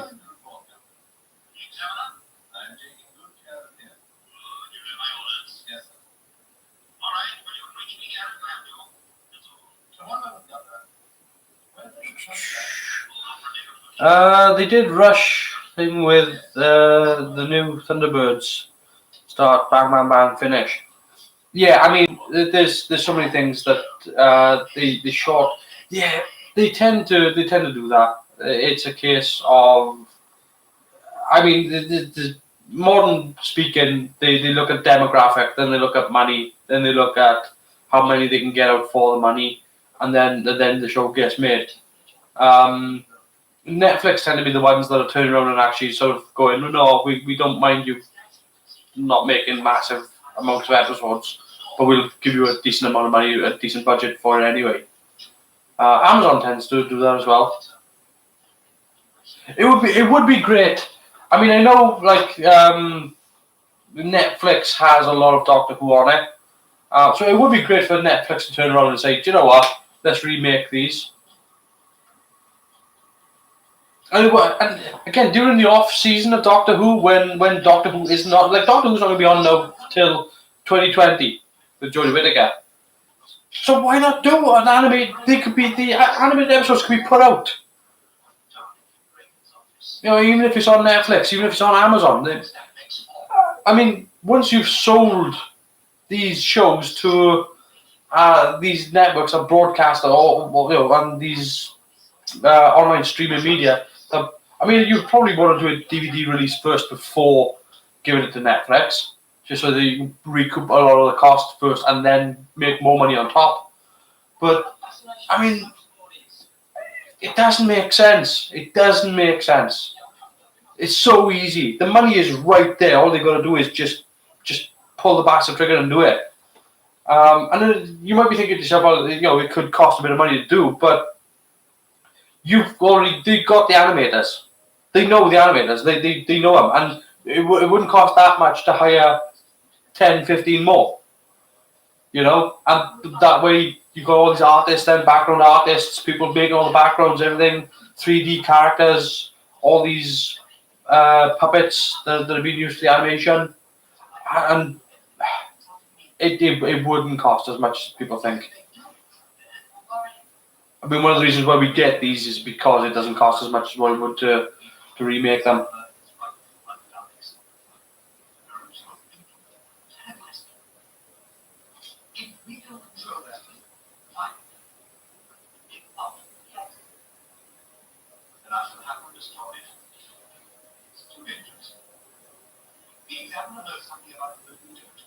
Yes, he does. He's been telling you all along.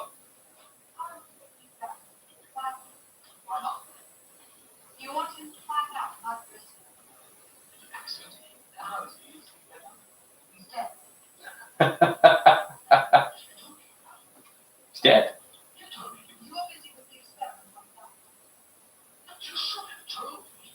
Yes.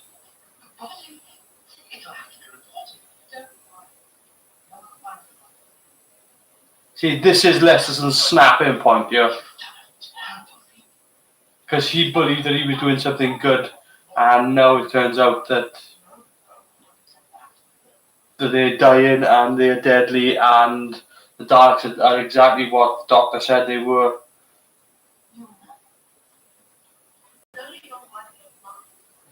Yep. Janley as well. She's again. They've always got somebody else as the manipulator. It's great. It's not just that you haven't just got mad scientists here.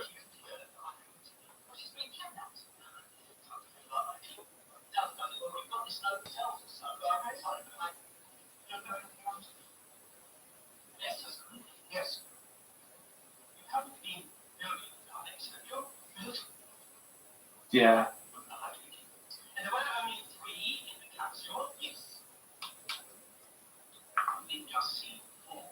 Yeah, there's a problem.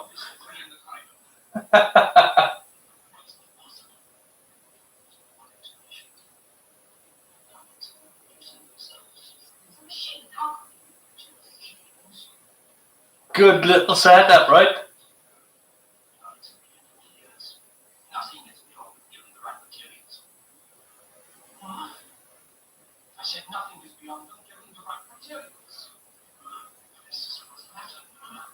He's having a nervous breakdown, that's what's the matter.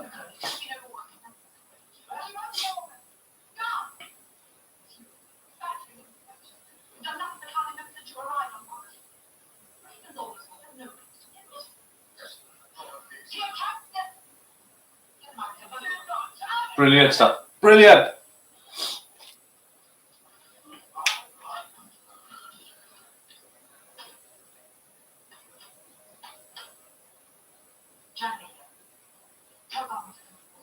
Great. So Janley's manipulating Lesterson to her own end. Lesterson's cracked. He's realised how dangerous things are, and it's all gone wrong in his head. He's realised that the Doctor was right all along. He doesn't know what to do because he's responsible. Brilliant stuff. Good right there.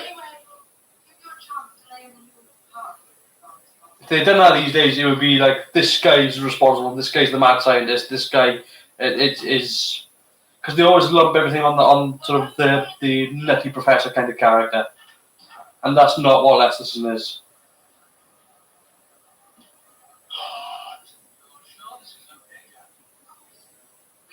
His plot is going to, oh yeah, he fell off the cliff.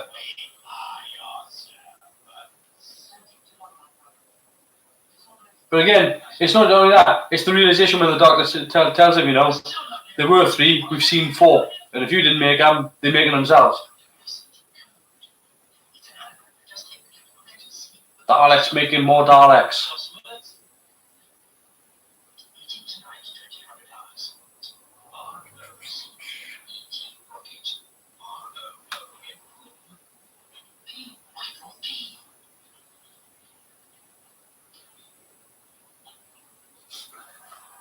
The Dalek just strolling on past, keeping an eye on you.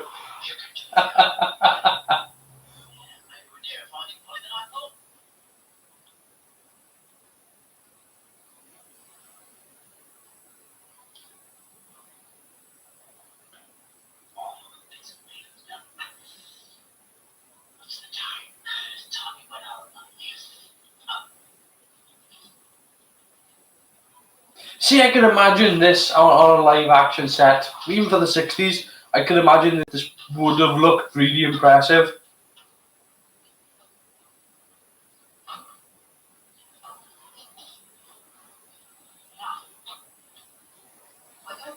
Because, particularly the Troughton news actually did look kind of impressive. Again, go back to watch Enemy of the World. Look, watch the opening scene of that. They land on a beach. There's cars driving around. There's big helicopters sweeping in.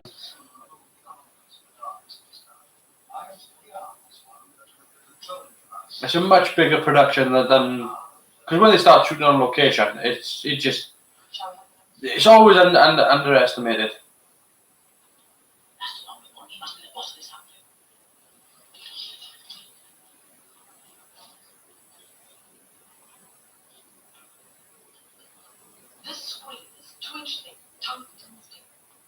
Good stuff here. This is nice little stuff. It's showing you how dangerous the Daleks are.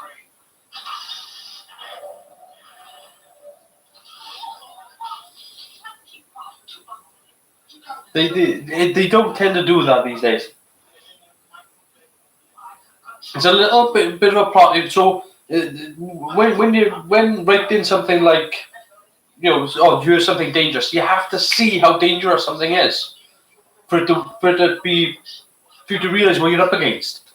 And again, that's what I didn't like about the episode of Ghost Monument is the fact that you never saw it. You never saw how dangerous something was. So here, they've done a test on the gun that's just blown a hole in what did she say, 2-inch tungsten steel. You know how dangerous that gun is now. You know how dangerous the Dalek is now.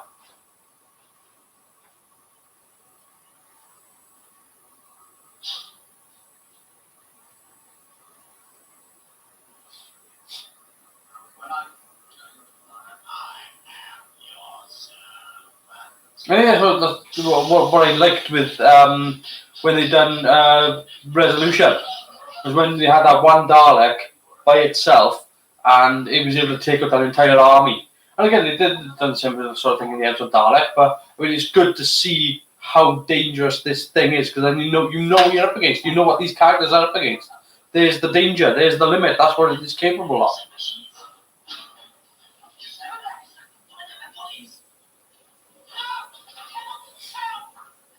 Oh, on the chin.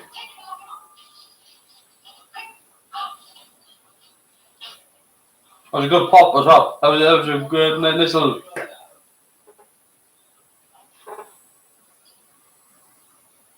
See, these are always more violent than people always assume that Doctor Who is really not a violent show, but it was always violent. It was only the later years in the 80s with the Mary Whitehouse lot.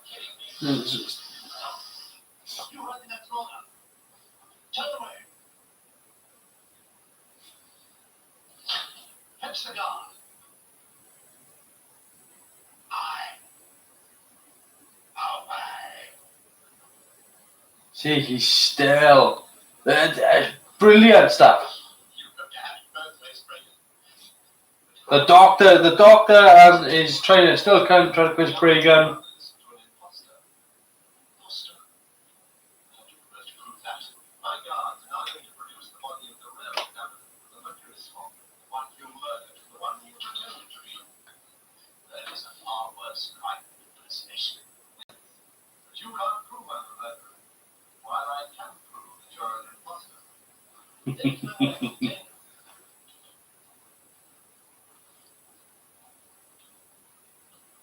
Again, the Dalek knows. He knows.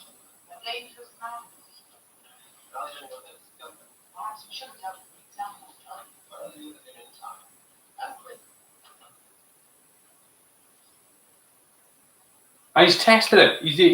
The Doctor's testing these people to say, what are you capable of? And keeps pushing them. And that's why he's being this sort of aloof character. He's testing their patience, he's testing their resolve, he's testing their character, and then when he finds out exactly what's going on.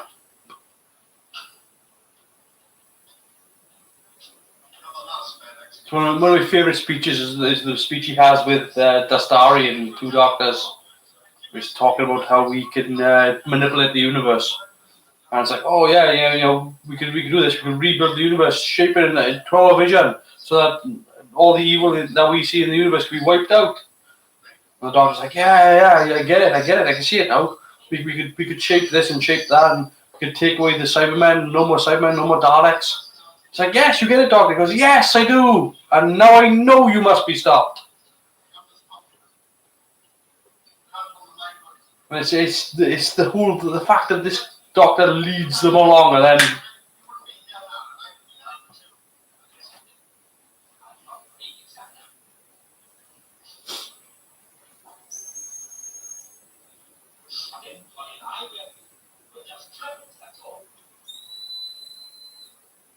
I'm trying to think who the set decorator was. Was it Todd?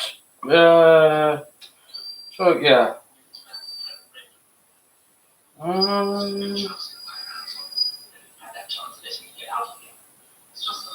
so yeah, did you know Patrick Troughton was part of practical jokes, practical craze? Once greeted him wearing a T-shirt reading "Come back, Bill Hartnell." No, I didn't know that.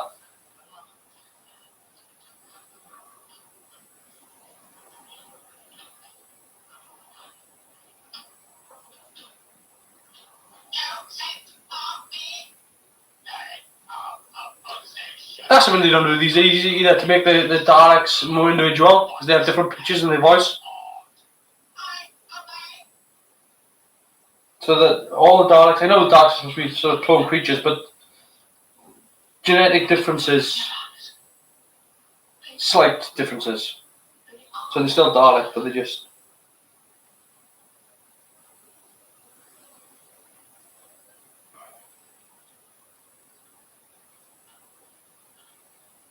Come on. Yeah. Derek Dodd. That's the guy. That's the guy who done the set.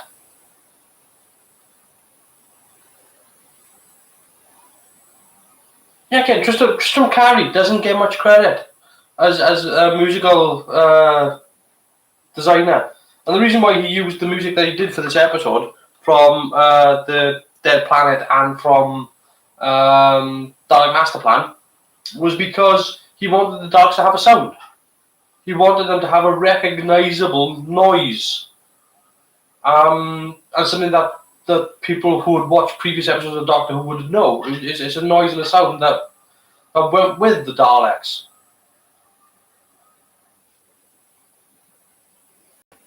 That's stuff they just...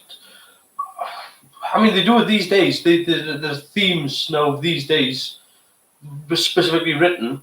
We're talking 50 years ago.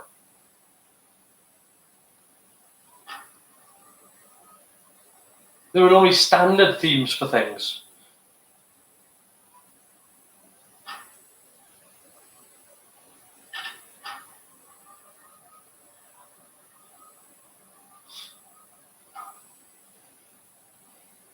Tell you something that's impressed me. Having started tonight with an old recon, the way they've cleaned up the audio is amazing. Oh yeah, well they multiple sourced it as well. So it's not they didn't get it from one particular place. They try to get as many sources of the audio as possible. Dark blob or the chip pad, I suppose. Deep fried Dalek. Scottish dish salad. Lovely stuff, lovely. Clear, bang. It's alive.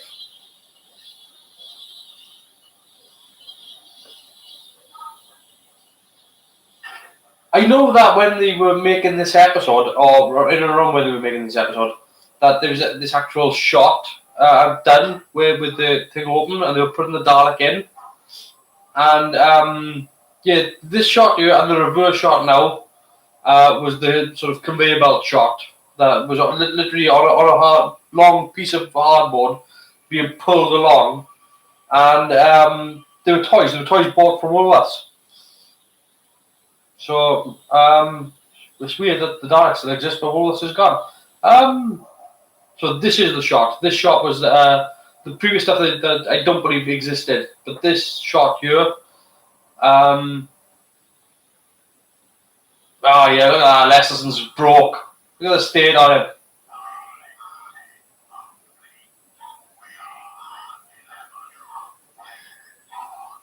But yeah, apparently when they had the shot whereby they were putting the Daleks in, somebody had decided to take photographs from a magazine or something. And one of the Dalek operators, who was actually sitting in the thing, actually got up and actually gave the guy a roasting. Because he didn't want the magic ruined. And of course, in the original version, those were all cardboard cutouts. No, those weren't. Those were models as well. It's the next shot whereby you got three Daleks talking, and you got a load of Daleks behind. That's the cardboard cutout shot, which obviously in this is not a problem. But yeah, apparently the Dalek operator that was photographed getting out of the Dalek was not happy that I've got a feeling it was Radio Times that they were or something like that they were taking photographs of, and he was really annoyed apparently. I can't remember what the guy's name was, but apparently he left. He's only a short chap, not very big, and then he left to do tour guide operation in Egypt. So you went from being a Dalek to being a tour guide.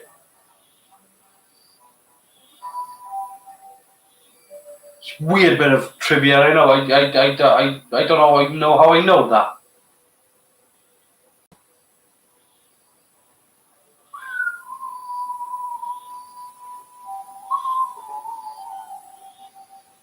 Good stuff, though. Good, really strong storytelling, bold direction. Christopher Barry doing a massive job, like massive. He's got 6 weeks to put the show together, 6 weeks to get it all out.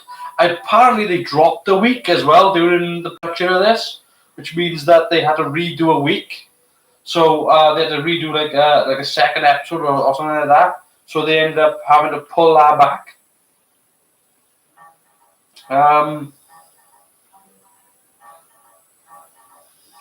Imagine these days, dropping a week in production. Oh yeah, we'll pull that back by next week. Don't worry about it. Yeah, right, okay. These days, they'll just delay it or split the season in half. I don't like ragging on the new ones, but they're full of excuses. And look, they are big, expensive productions now, not like they were. But come on, it's a TV show.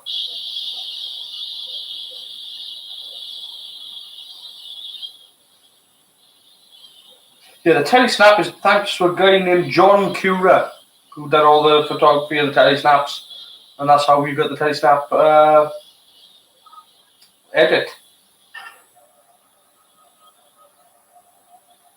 Yeah, basically his telesnap was just basically sort of continuity, keeping everything in line.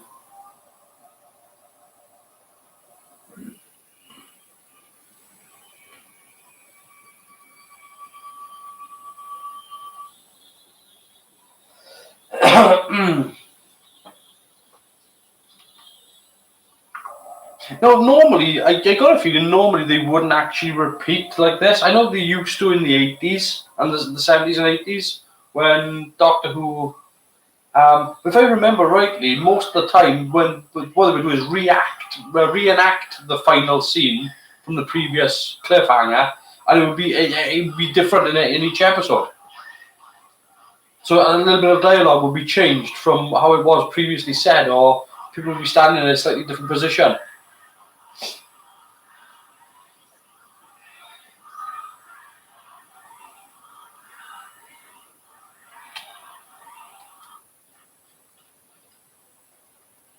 So many Daleks.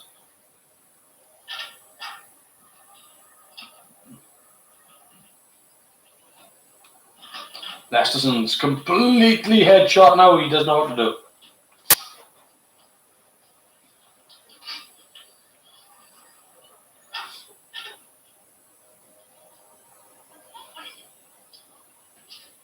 What is it? Look at his face.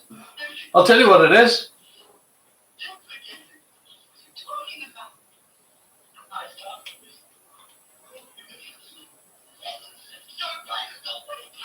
Cracked. Completely cracked.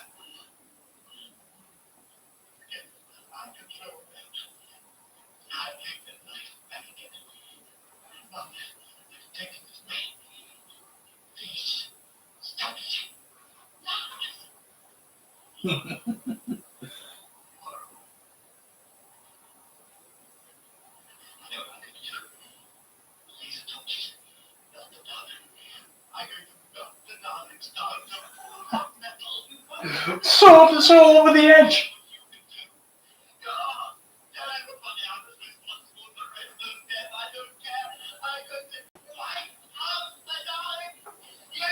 I would love to see this guy fully perform this.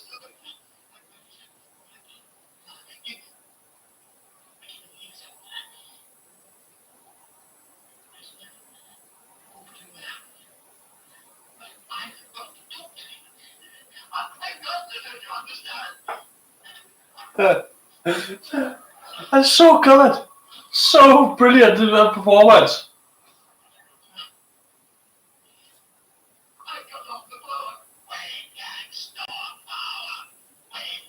Yeah, you couldn't before, pal.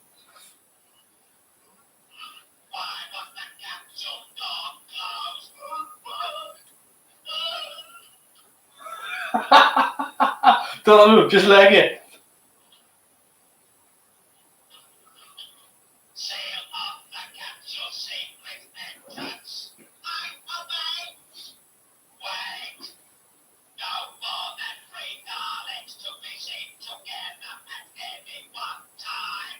Yeah, just run away. Yeah, exactly. Oh, his performance is great. I would love to have seen one of those live action.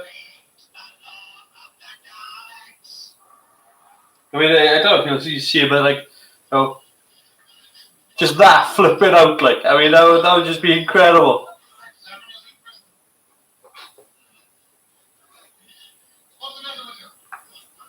What's the matter?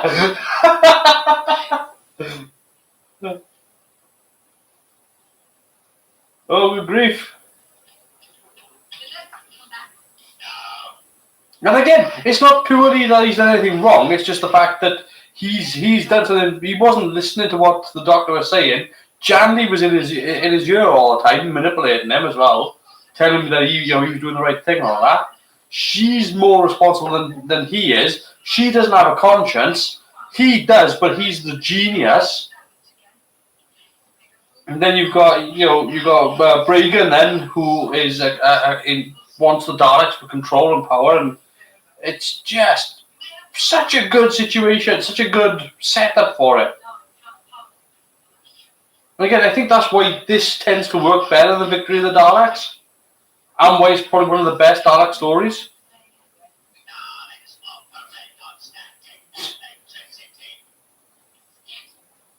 Yes.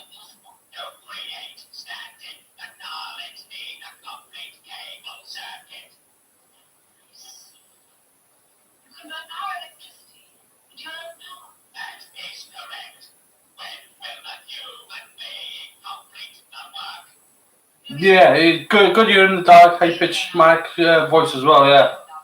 But again, it's good the fact that these Daleks got personalities. These Daleks have personality. Daleks tend to be very sort of, these days, and they tend to play the Daleks the same sort of way that they played the Cybermen. In that they're all the same. Whereas, that's what was good with the Count of Skaro, was that they weren't all the same. And with all these Daleks, these older ones, they're not the same.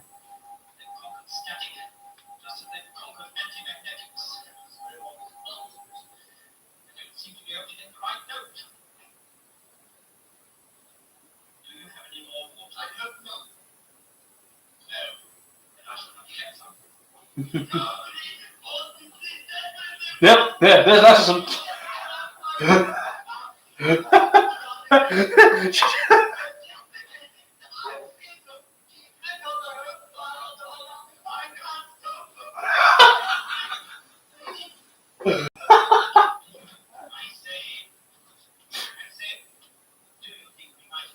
That must have been brilliant to watch. Honestly, that must have been genuinely brilliant. I can imagine this guy just freaking out everywhere. Oh dear. Yeah, they're all Nicholas Briggs now. Yeah. Not that he does a bad job, it's just that everything's very mono. And these Daleks have a little bit more. They're a bit more rounded. There's a bit less. They're all the same in that they've all subscribed to the same philosophy, but they have a little bit more individuality to them. They're not just stormtroopers.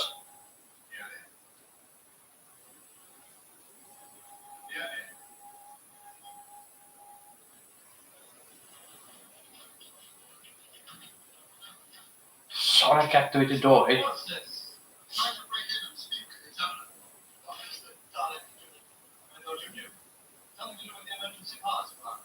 Max creating a coil for static. He's gripping up on Skeleton. That man was zippy after all.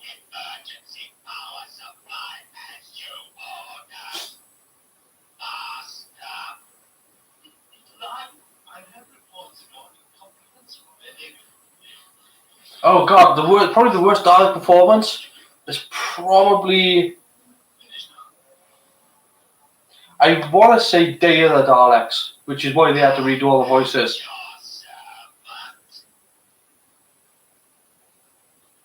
Because if you look at Watch Day of the Daleks, the special edition, which has been probably my favourite remastered super special edition anything,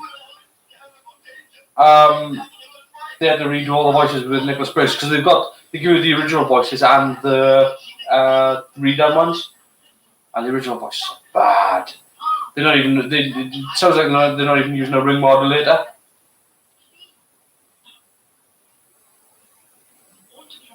It just sounds like people talking like this.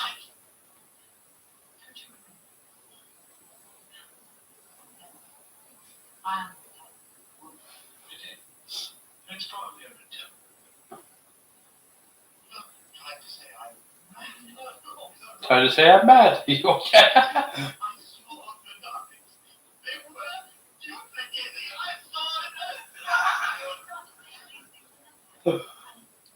Such a fabulous performance, though. I mean, he's cracked, completely, absolutely batshit crazy. The ones in the movie. Oh, what for a bad voice? No, I think I would stick by Day of the Daleks. I think with the Pertwee episode. It's the original voices are awful. It's like people who have never seen a Doctor Who episode before trying to do Dalek voices and not knowing what Dalek voices sound like.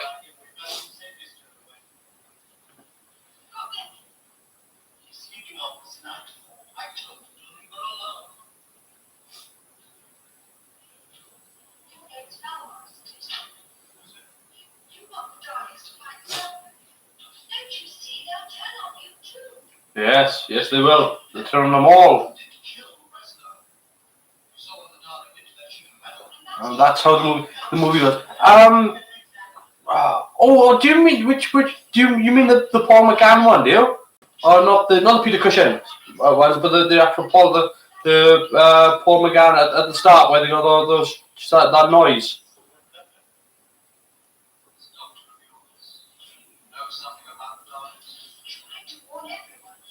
Yeah, Paul McGann. Yeah. Those are bad. It was just like somebody playing on a synthesizer. But luckily enough, it was only at the very start of it, and then it was over.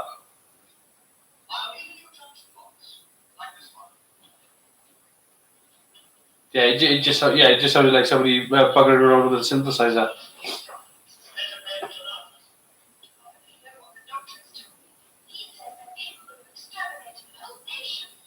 Yes, they are. See, again, the setup on the Daleks there. This is how dangerous they are. You don't grasp it. This is how dangerous they are. And this is how the Daleks have been ever since.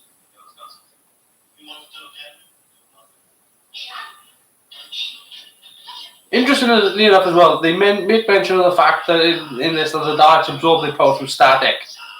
And that's why they've got these bars. Because if you remember, the original Daleks, they just had the strips going around them. And they could only move one copper strip. And then they had I think they had like a satellite dish on them. On the back.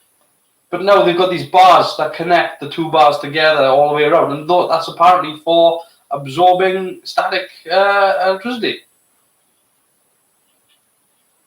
I know they're making these coils and put all these coils around the place to make static.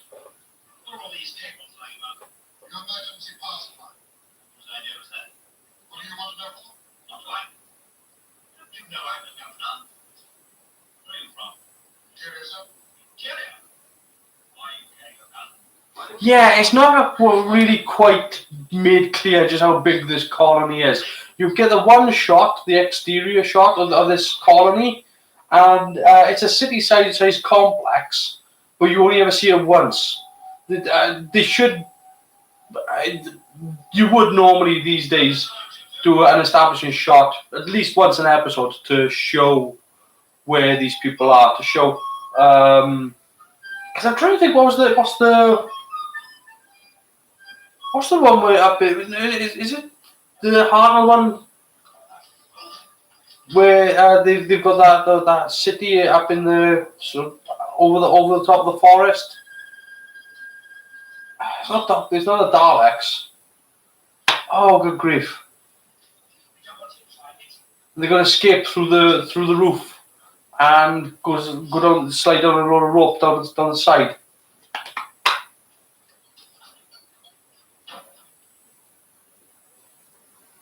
What is that? Because they do it in that episode. They actually. Oh, good grief! I'm blanking.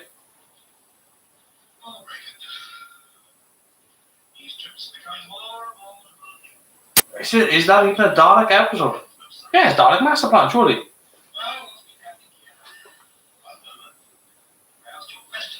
I'm gonna have to check that. Yeah.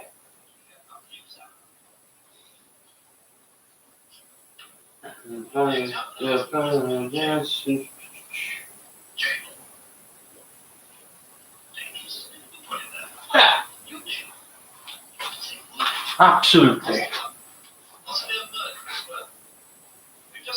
But yeah, it's never really quite clear how big this colony is, and it's never quite actually. They do a decent enough job by bringing in more than one or two characters in the background, like Velma and stuff like that. But it's never really. You're never really told just how big the colony is. How many people are there in the cast altogether? 1, 2, 3, 4, 5, 6, 7, 8, 9, 10, 11.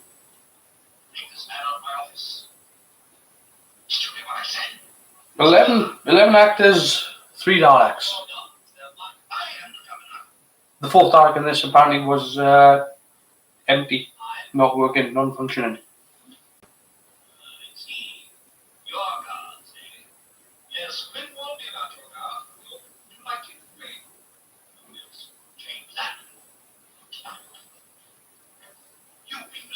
Okay, so 10 people altogether, with 3, so 13 people, but William Hartnell was archive footage, obviously.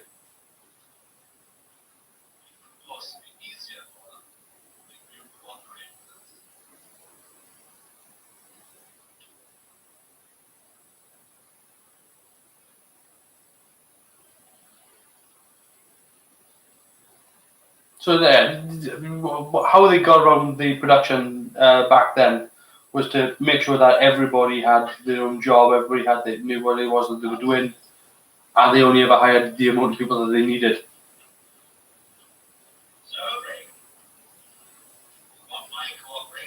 I mean, the fact that there's what 1, 2, 3, 4, 5, 6, 7, 8, 9, 10, 11, 12, 13, 14, 15. 16. You're talking 35 people on the production?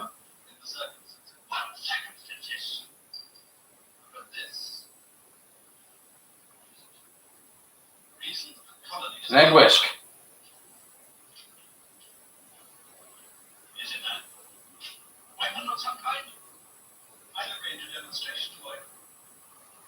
Did it?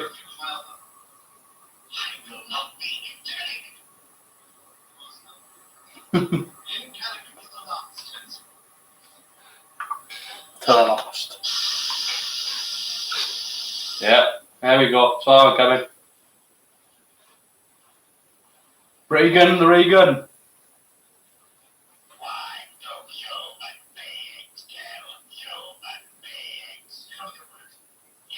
It's a good question. Daleks don't do that.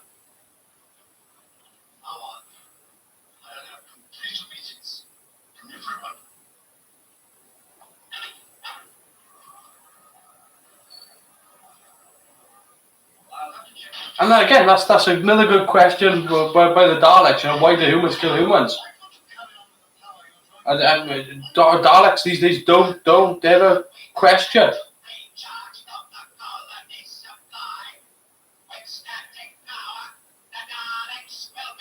There's one we'll never know the answer to. Yeah. But again, it's what in terms of a throwback into people's faces. It's you know, a Dalek would never do that. You know, it's only later when you get into like Remembrance of the Daleks where they break into Dalek Civil War, and that's only because someone would be in Davros, and we know how that ends up. With him as their pet. Of course, that is actually before Revelation of the Daleks. Davros' timeline is really screwed up, isn't it?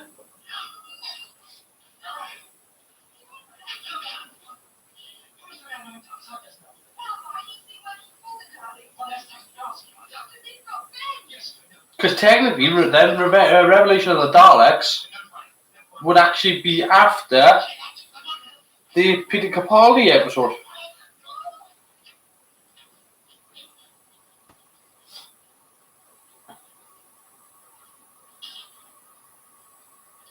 What's that called? The Magician's Apprentice and Witch's Familiar?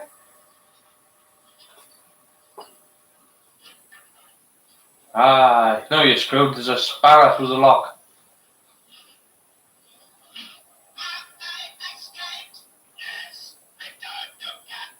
That gun can blow a hole through 2-inch tungsten steel. But a spanner through the lock. Screwed. There we go. Marvellous. Shut my mouth then. Now this was the shot that was done with cardboard cutouts.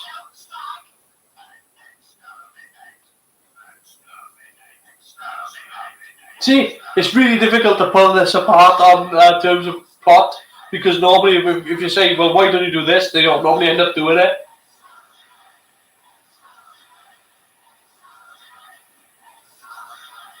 The other thing I like about this bit, yeah, at the end of this, now you get this whole Daleks conquer and destroy, and it goes on, and it goes on and on and on, and it's really annoying, right? It goes on for too long. The real good bit about that though is that it's meant to sound like this shrill, just filth, this noise, this thing that just like really sort of grinds on your nerves. And by actually making it go on for just a little bit too long, it does.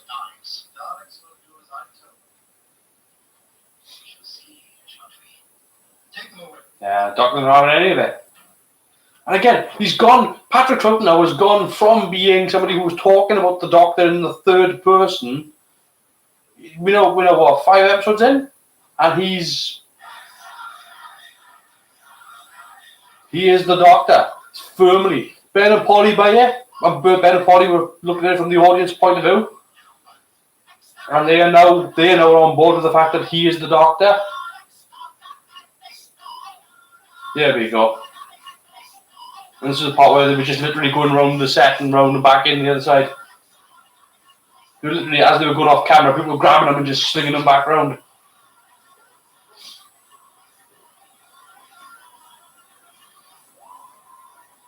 Yes. But yeah, great progression in the characters, great progression in the Doctor as well, to go from. Because again, if you look back at where he was completely an amnesiac to now being I am the Doctor kind of thing. And he's stepping up, and I guess this is what they bug it up with Jodie Whittaker, is that she didn't have this. She didn't have this moment of, she had I'm finding myself and becoming the Doctor, but she was never the Doctor long enough to really do anything. Like with David Tennant, when David Tennant woke up, he had the whole bit with the Sycorax first, and then laid down the law, done the whole bit with the big red button, and then had the whole scene after that with the sword fight, and then had the bit after that with the clothes. It was done in a way that it was just a bit more. Like with Jodie Whittaker, when she found out that she was the Doctor, when it all made sense, she literally had the bit with Tim Shaw throwing him off the crane, and that was pretty much it. So if that happened in sort of the Christmas Invasion, it would have been David Tennant walking out of the TARDIS and then cutting straight to the sword fight with the Sycorax and having him throwing him off the ship. You wouldn't even have the sword fight. You'd just see him throw a tangerine. It's just and what they've done here, whereby it's taken.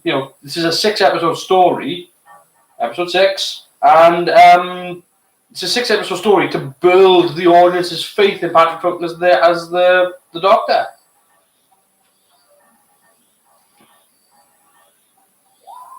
And of course, by having the Daleks as the enemy, it really works for it. No, she didn't, but she did have the Hooper Girl Sonic pose, yeah. Good grief. I really hate the Sonic Screwdriver.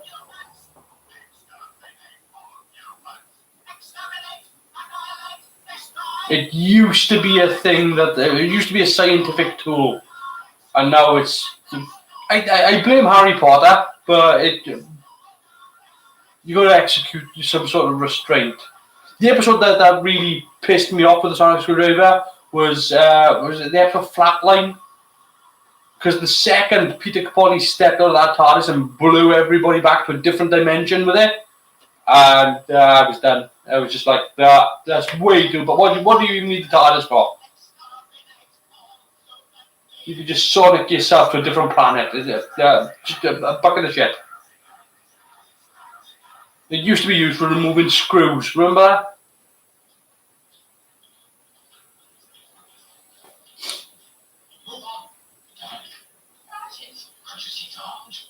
Yes.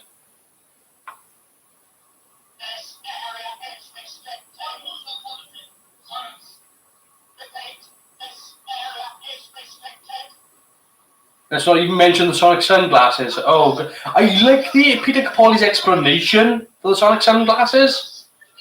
But I don't like how they ended up being utilized. I mean, the explanation was that he wanted to give people something to more cosplay. That people could go on something cheap and easy for people to cosplay. And that's great. That makes all the sense in the world. But how they ended up using them in the show. And the fact that they were just dead prop, that they did nothing. They didn't light up, they didn't glow, they were just shits.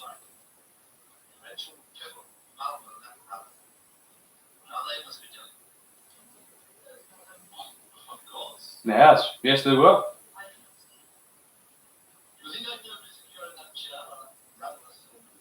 You see how this all goes wrong? Janley, who's been manipulating Lesterson, is now on the back foot from Bragan. Bragan is manipulating them both.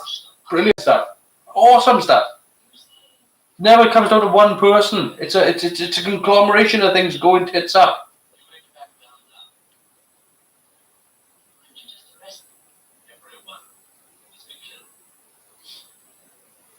Yes, cleansing. And again, that's probably why he got cast in this, because again, if he's not a vicar, he's a Nazi.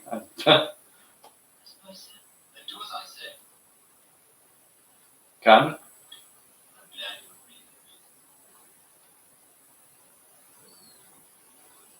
See, even smaller characters, but they're actually, Quinn. What we got here? Hansel.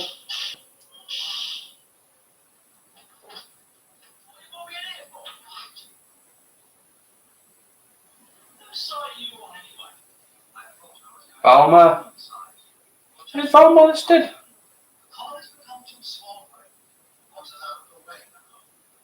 He actually isn't.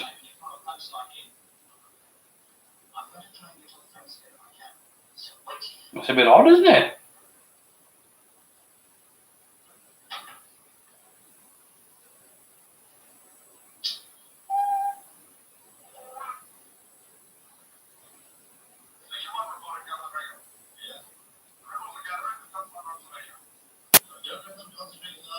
Oh, that's a shame. You'd have thought they'd have. No, I can't speak. You would have thought he would have been listed in the episode, but he's actually not.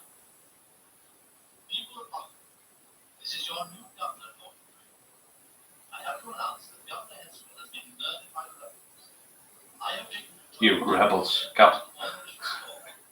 What's a full mix of genres here tonight?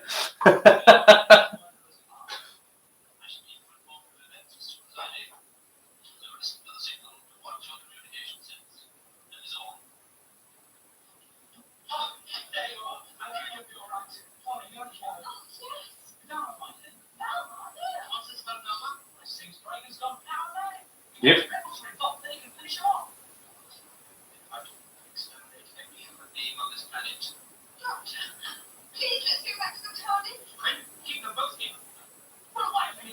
Good stuff. Live long and exterminate bad feelings about this. Well, from a certain point of view.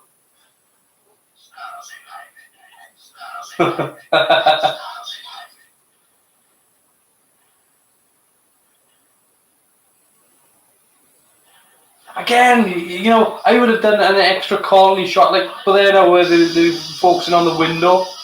I'd done an extra shot with the colony outside just to see the scale of it.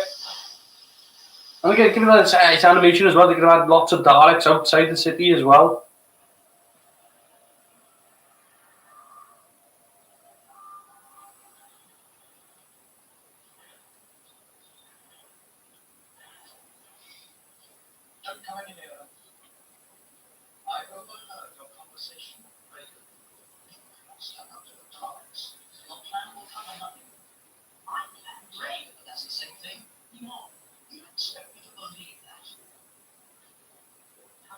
She's such a conniver.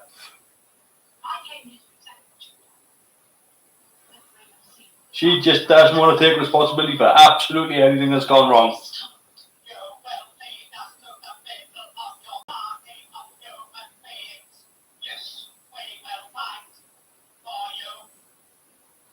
Ooh.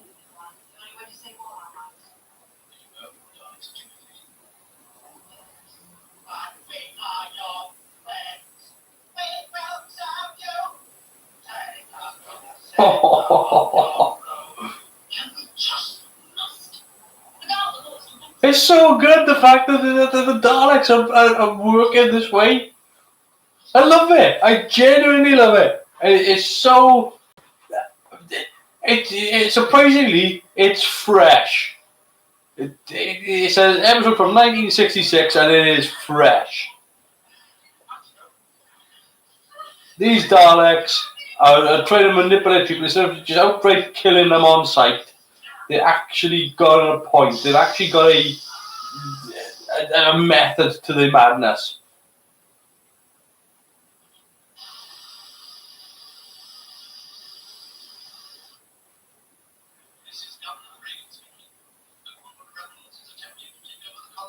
These really are some of the best Daleks ever. They're good. It's good stuff.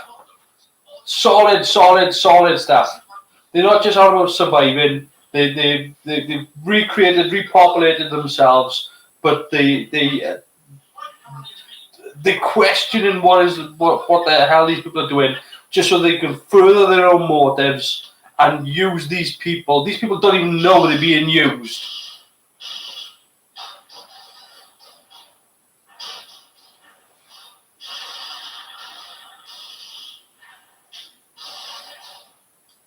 And again, it's intelligently written stuff, but it's also stuff that's based upon, how sort of Nazis were operating, where you had French rebels and sort of supporters, and how the supporters were being used.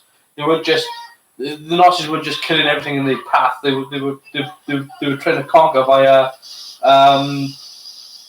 via occupation.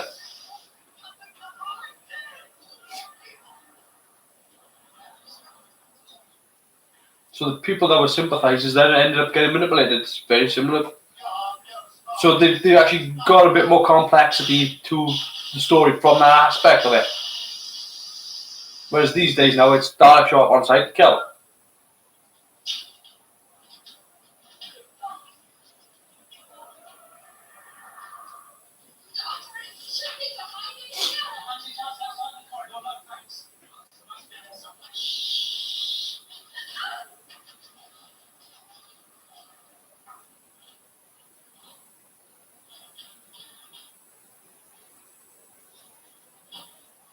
I love that. Gets the edge of that ramp. Just good stuff. Fantastic stuff. Keep saying I know, but it is.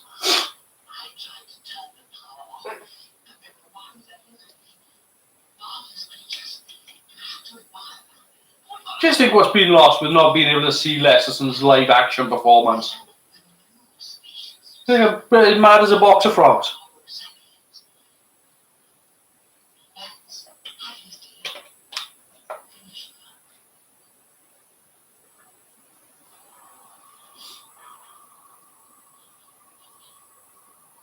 I love that animation of it just coming down the ramp. It just speeds up.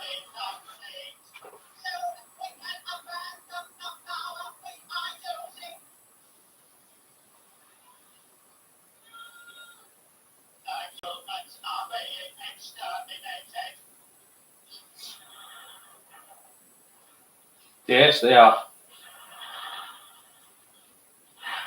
Back when Daleks had character.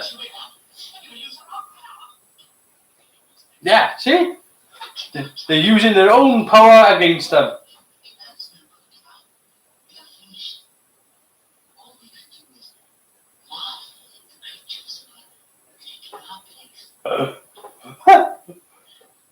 He's gone completely dry.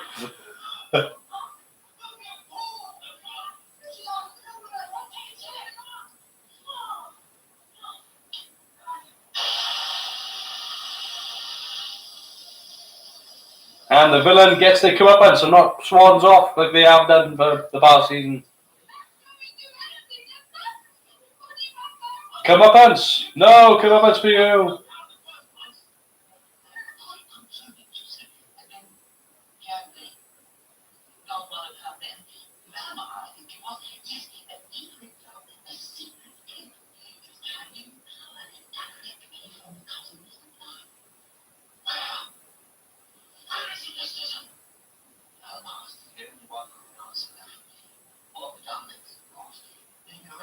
He's totally flipped out.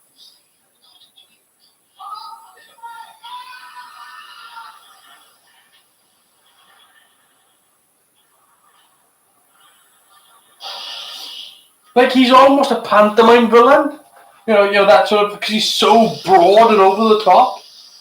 But because of the way, I mean, just the characterization in his voice of where this guy's gone to, this place, and again, he starts off being this really sound, almost philanthropist, you know, as a scientist, and then, but again, further in as you go, the more he becomes, as the Doctor becomes more and more the Doctor, becomes less and less the scientist.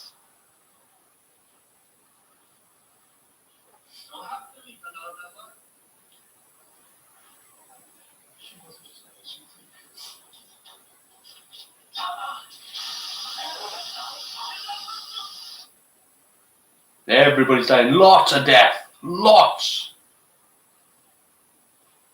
I mean, you're either seeing it or you're hearing it.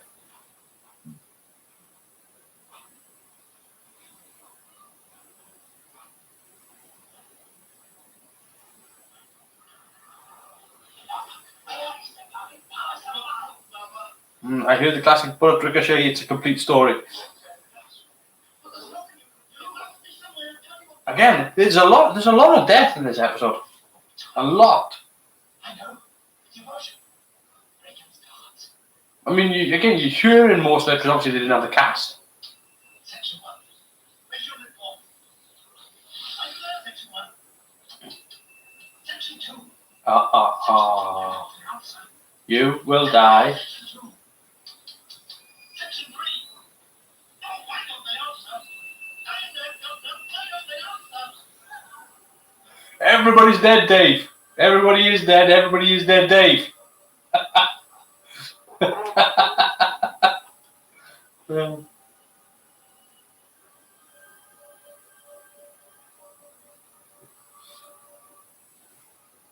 Again, across another genre there, don't they? God. We've done Star Wars, Star Trek, Red Dwarf, and Doctor Who. All in one. Yeah, even Peterson. Yeah. I'm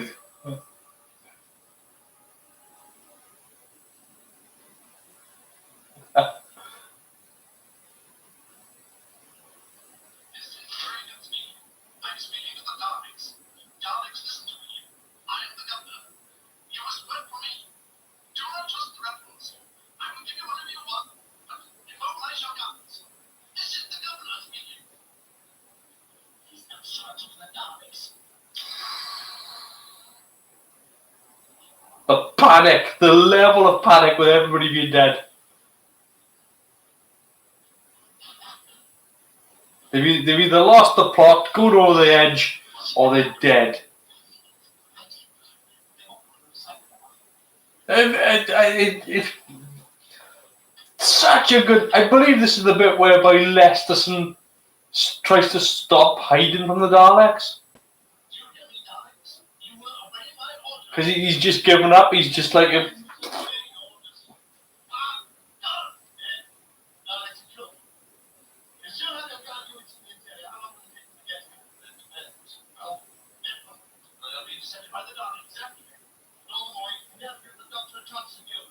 I refuse to allow my gods to be sacrificed. Like this, the Daleks will destroy everything on this colony.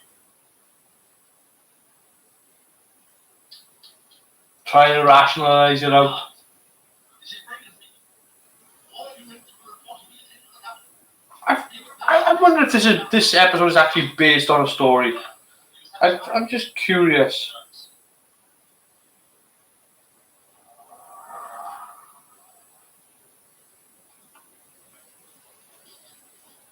I don't think it is. It's just it'd be nice to know, like, you know.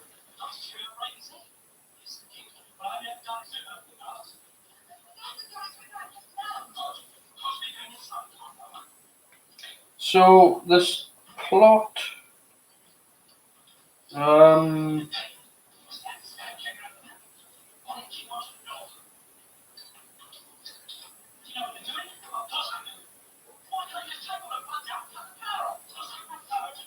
No.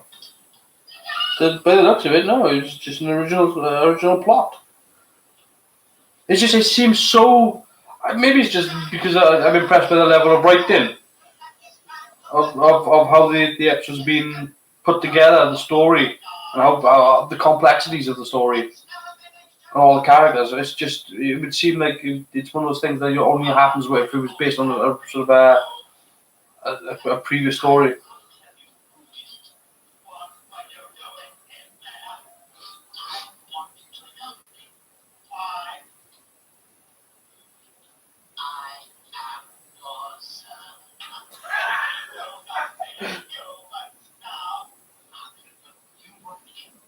See, he put his glasses back on.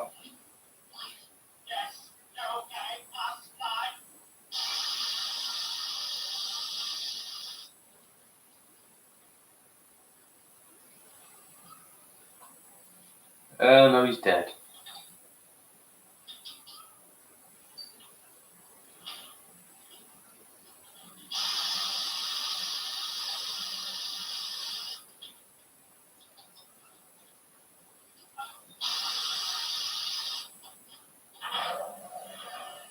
That's buggered the power supply.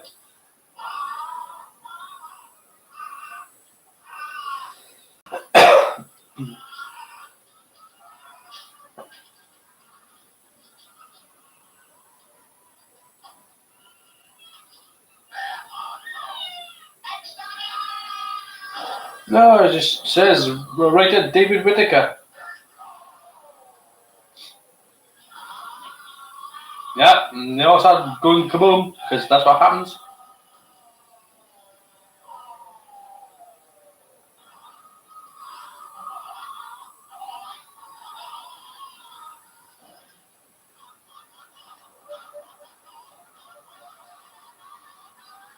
So it looks like David Whittaker, the last thing he actually wrote,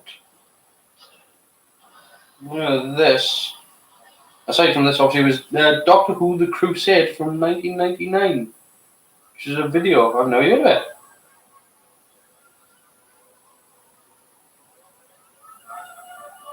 Doctor Who and the Daleks, the early years.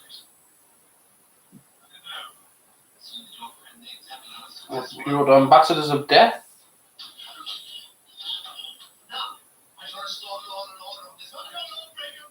There's quite a few Dalek stories.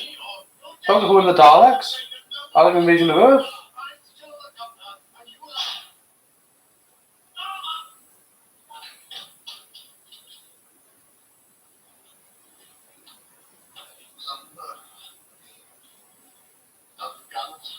He just shot them and said he was a murderer.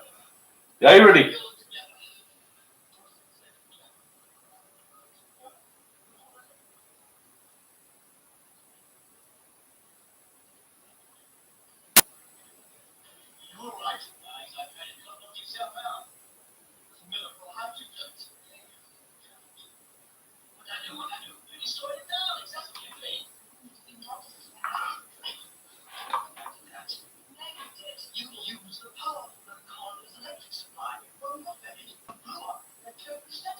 And now they explain how it all went kaboom. Figured it all out, put it all together.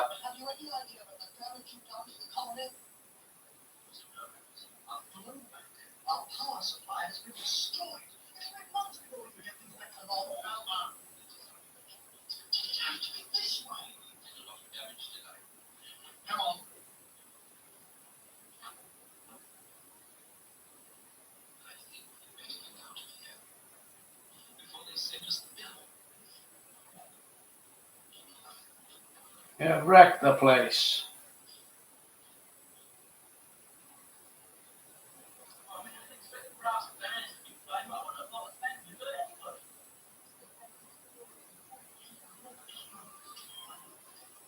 The doctors say they can't even be completely wiped out.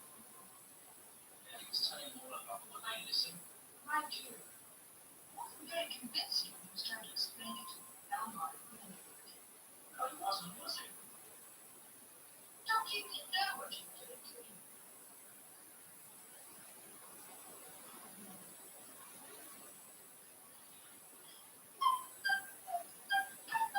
And they obviously ditched the hat later on.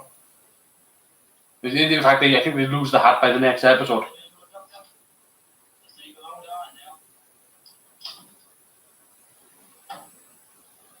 I do like the Troughton box as well. I know it's the same one from the Hartnell one, which has been modified. But the styling of it, it's quite, I don't know, stout, I think.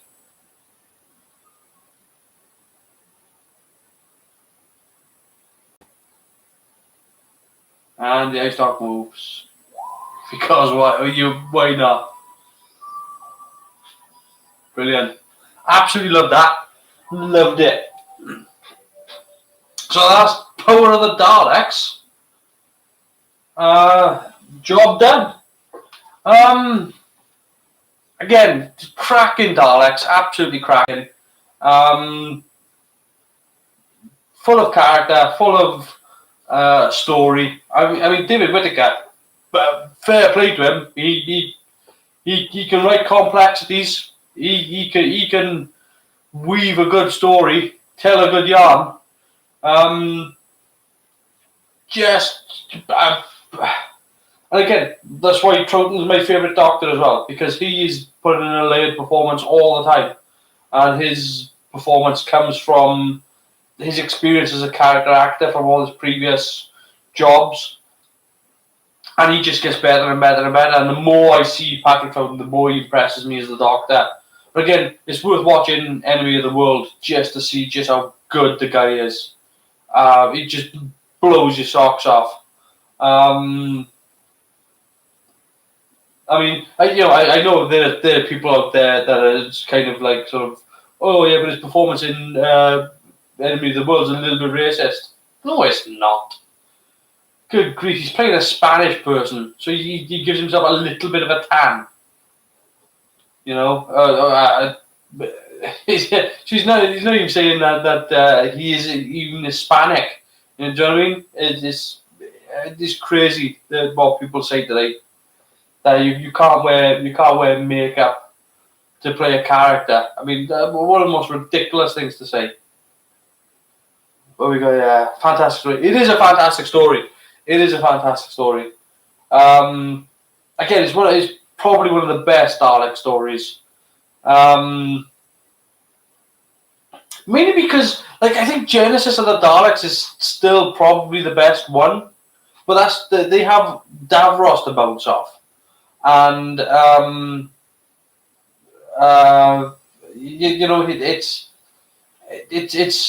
a good story, but this is pure Dalek story. This is in the Daleks' future, in the far future of the Daleks. Obviously this isn't as far as the Time War. I mean, look, we say Time War. Time War hasn't happened in terms of this storytelling. We're back engineering canon bit to say stuff like that. But you could fit it into the canon in saying that it's these Daleks didn't fight in the Time War. These Daleks are. Do you know these Daleks would be before it? I think these Daleks are. So these Daleks are before. Oh, so yeah. These Daleks are after Revelation, but before Remembrance. And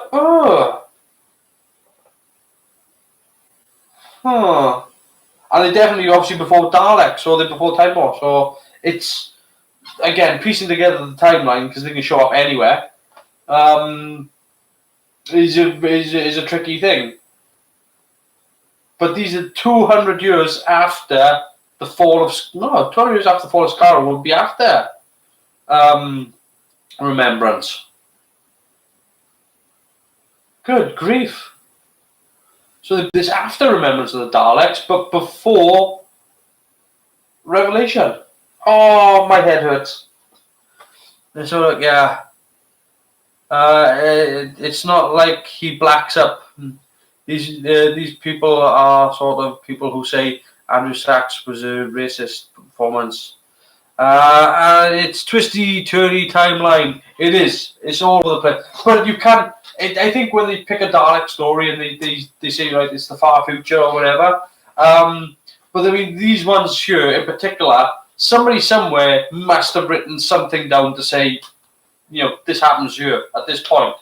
And I think what they've done is they've actually looked at the first Dalek episode in 1963 in the Hartnell and said, look, that's the fall of Skaro. That's when it happens.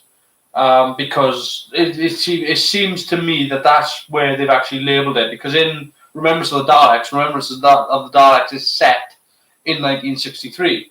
And that's where Skaro gets wiped out. The Skaro Star is destroyed. So anything that's set after that point is, future Daleks, Time War stuff. But everything, because you've got the Daleks, Genesis of the Daleks, and then you've got 200 years, and then you've got these Daleks, which is set 200 years after that. So, and then obviously, like I said, Remembrance of the Daleks takes place in 1963. So everything that happens with the Hartnell Doctor, what we see we know that there was the war between the Khalids, the Thals and the Khalids, and we know that happened. And then you get the Dalek City, but obviously there were other Daleks out there as well that have left, just sort of. I think I think the Doctor says in Genesis of the Daleks, I think the Doctor says that it's going to take them a century to to pull things back together at the end of Genesis. So I think that is where, oops, sorry, I mean wibbly wobbly timey-wimey. Well, yeah, it could be wibbly wobbly, twisty turny will work. So yeah, I think that's the sort of the baseline. I think every time somebody writes a Dalek story now, you can compare it to sort of that's really where it is. I think with the Time War, I really would like them to sort that out. I really would like them to sort of kind of go, right. So this is the Time War sealed up. Not go back to it, not go back into it, not mention it, not talk about it. Just. And I'm kind of happy that they did that with Jodie Whittaker, whereby her doctor didn't. It's a little bit confusing as to what's really happening with Gallifrey. But in terms of how I think this doctor is at the end of this doctor's run that we get the Time Lords, and it's at the end of this doctor's run, and it's made mention of throughout this guy's run.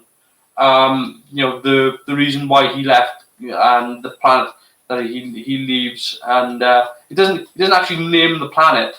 I think Gallifrey gets his name in the John Pertwee episode, but he does make mention that he is a Time Lord. So there's so much stuff that Patrick Troughton hands people for later on, like just you name it, and all these sort of he set the standard, right? Because nobody done what he did. Nobody'd ever done it before. It wasn't. Once you had a job as a character, as when Basil Rathbone took on the job of Sherlock Holmes, he was Sherlock Holmes until he died. And it's the same with a lot of actors out there. I mean, that's part of typecasting, really. But again, Troughton had played the part so well and had laid the groundwork so well that, and it's the story written by David Whittaker, because again you've got the doctor that starts off mentioning him in the third person and not really knowing who the doctor is, and is looking and searching and trying to find the doctor, and it takes 5-6 episodes before he comes into his own. At the same time, you've got Lesterson, who starts off fully aware of all his faculties, and is the antithesis of what's going on there, because he starts off with being sure-minded, and then it all flips around, and then all falls apart. But then you've got the Daleks, then, who are all up in the air and don't know exactly, are really at least powered that they've ever been. No guns and stuff like that. There's only 3 of them, and they powered down, and then they work as servants, and it's all deceit. And then you've got Bragan, then, who is trying to seize control of the colony and ends up taking it over. And then you've got Janley, then, who's manipulating Bragan and Lesterson as well to make the. I mean, it's such a good. The complexities of that story are so. It's one of my favorite episodes of Doctor Who. It really is one of my favorite episodes, and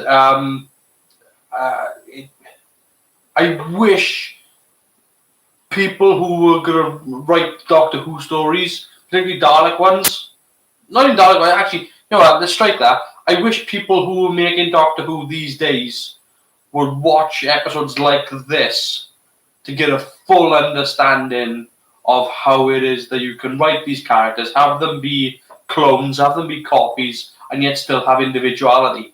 Because I think that's what works really, really, really well for me with Star Wars, the Clone Wars.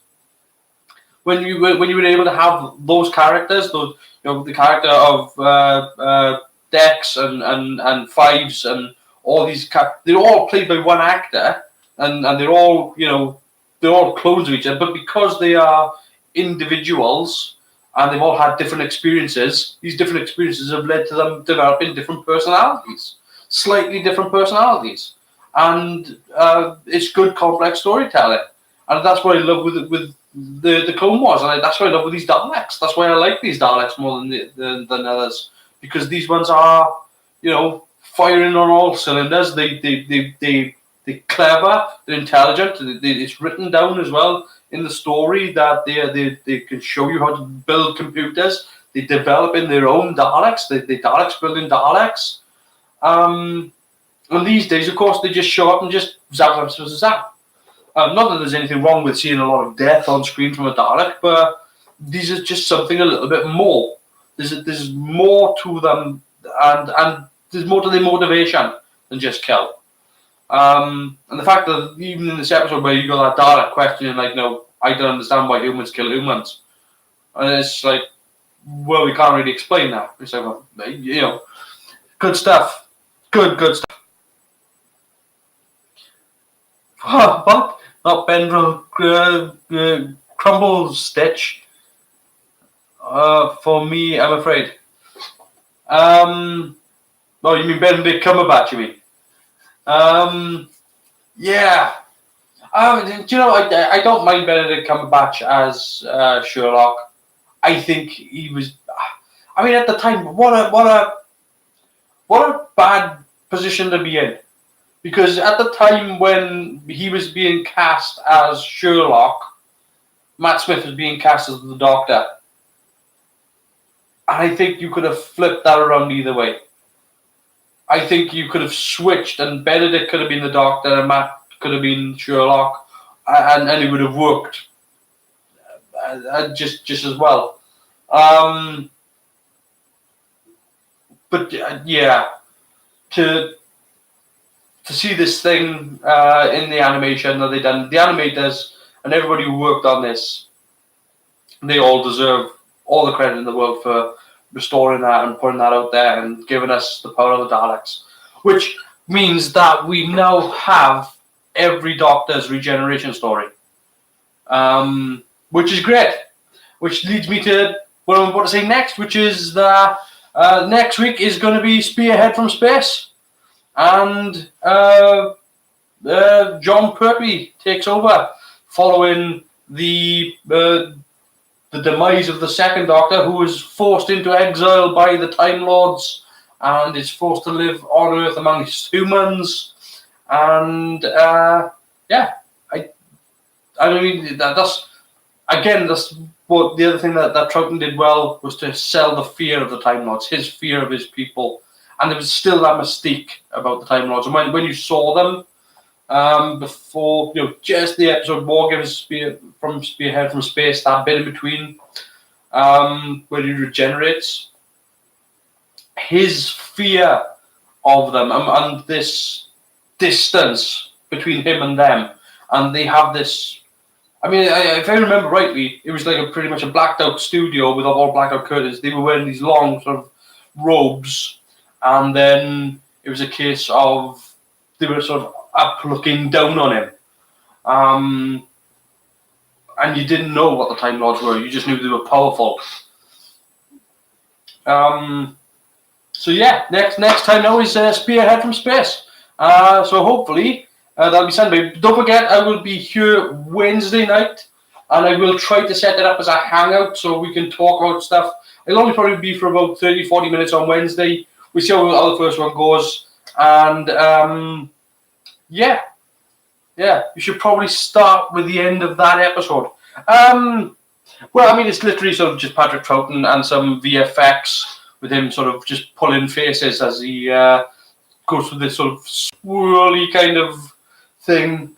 And then, of course, you get into Spearhead from Space, and it's just John Pertwee sort of opening the box and falling over. But anyway, that's going to do it for me. I will be here Wednesday, 8 p.m. I'll try to set it up for a hangout. And we can talk about anything in TV, Discovery, Star Wars, Star Trek, whatever you fancy, The Expanse, whatever you fancy. You think the new Ghostbusters film is going to turn out, all that sort of stuff. But until then, you're on the build up now to Super Bowl, so I'm going to call it quits and end this live stream if I can. So you all have a good time, and I shall see you on Wednesday. And don't forget, Spearhead from Space next Sunday at 8 p.m. Have a good one, and see you then.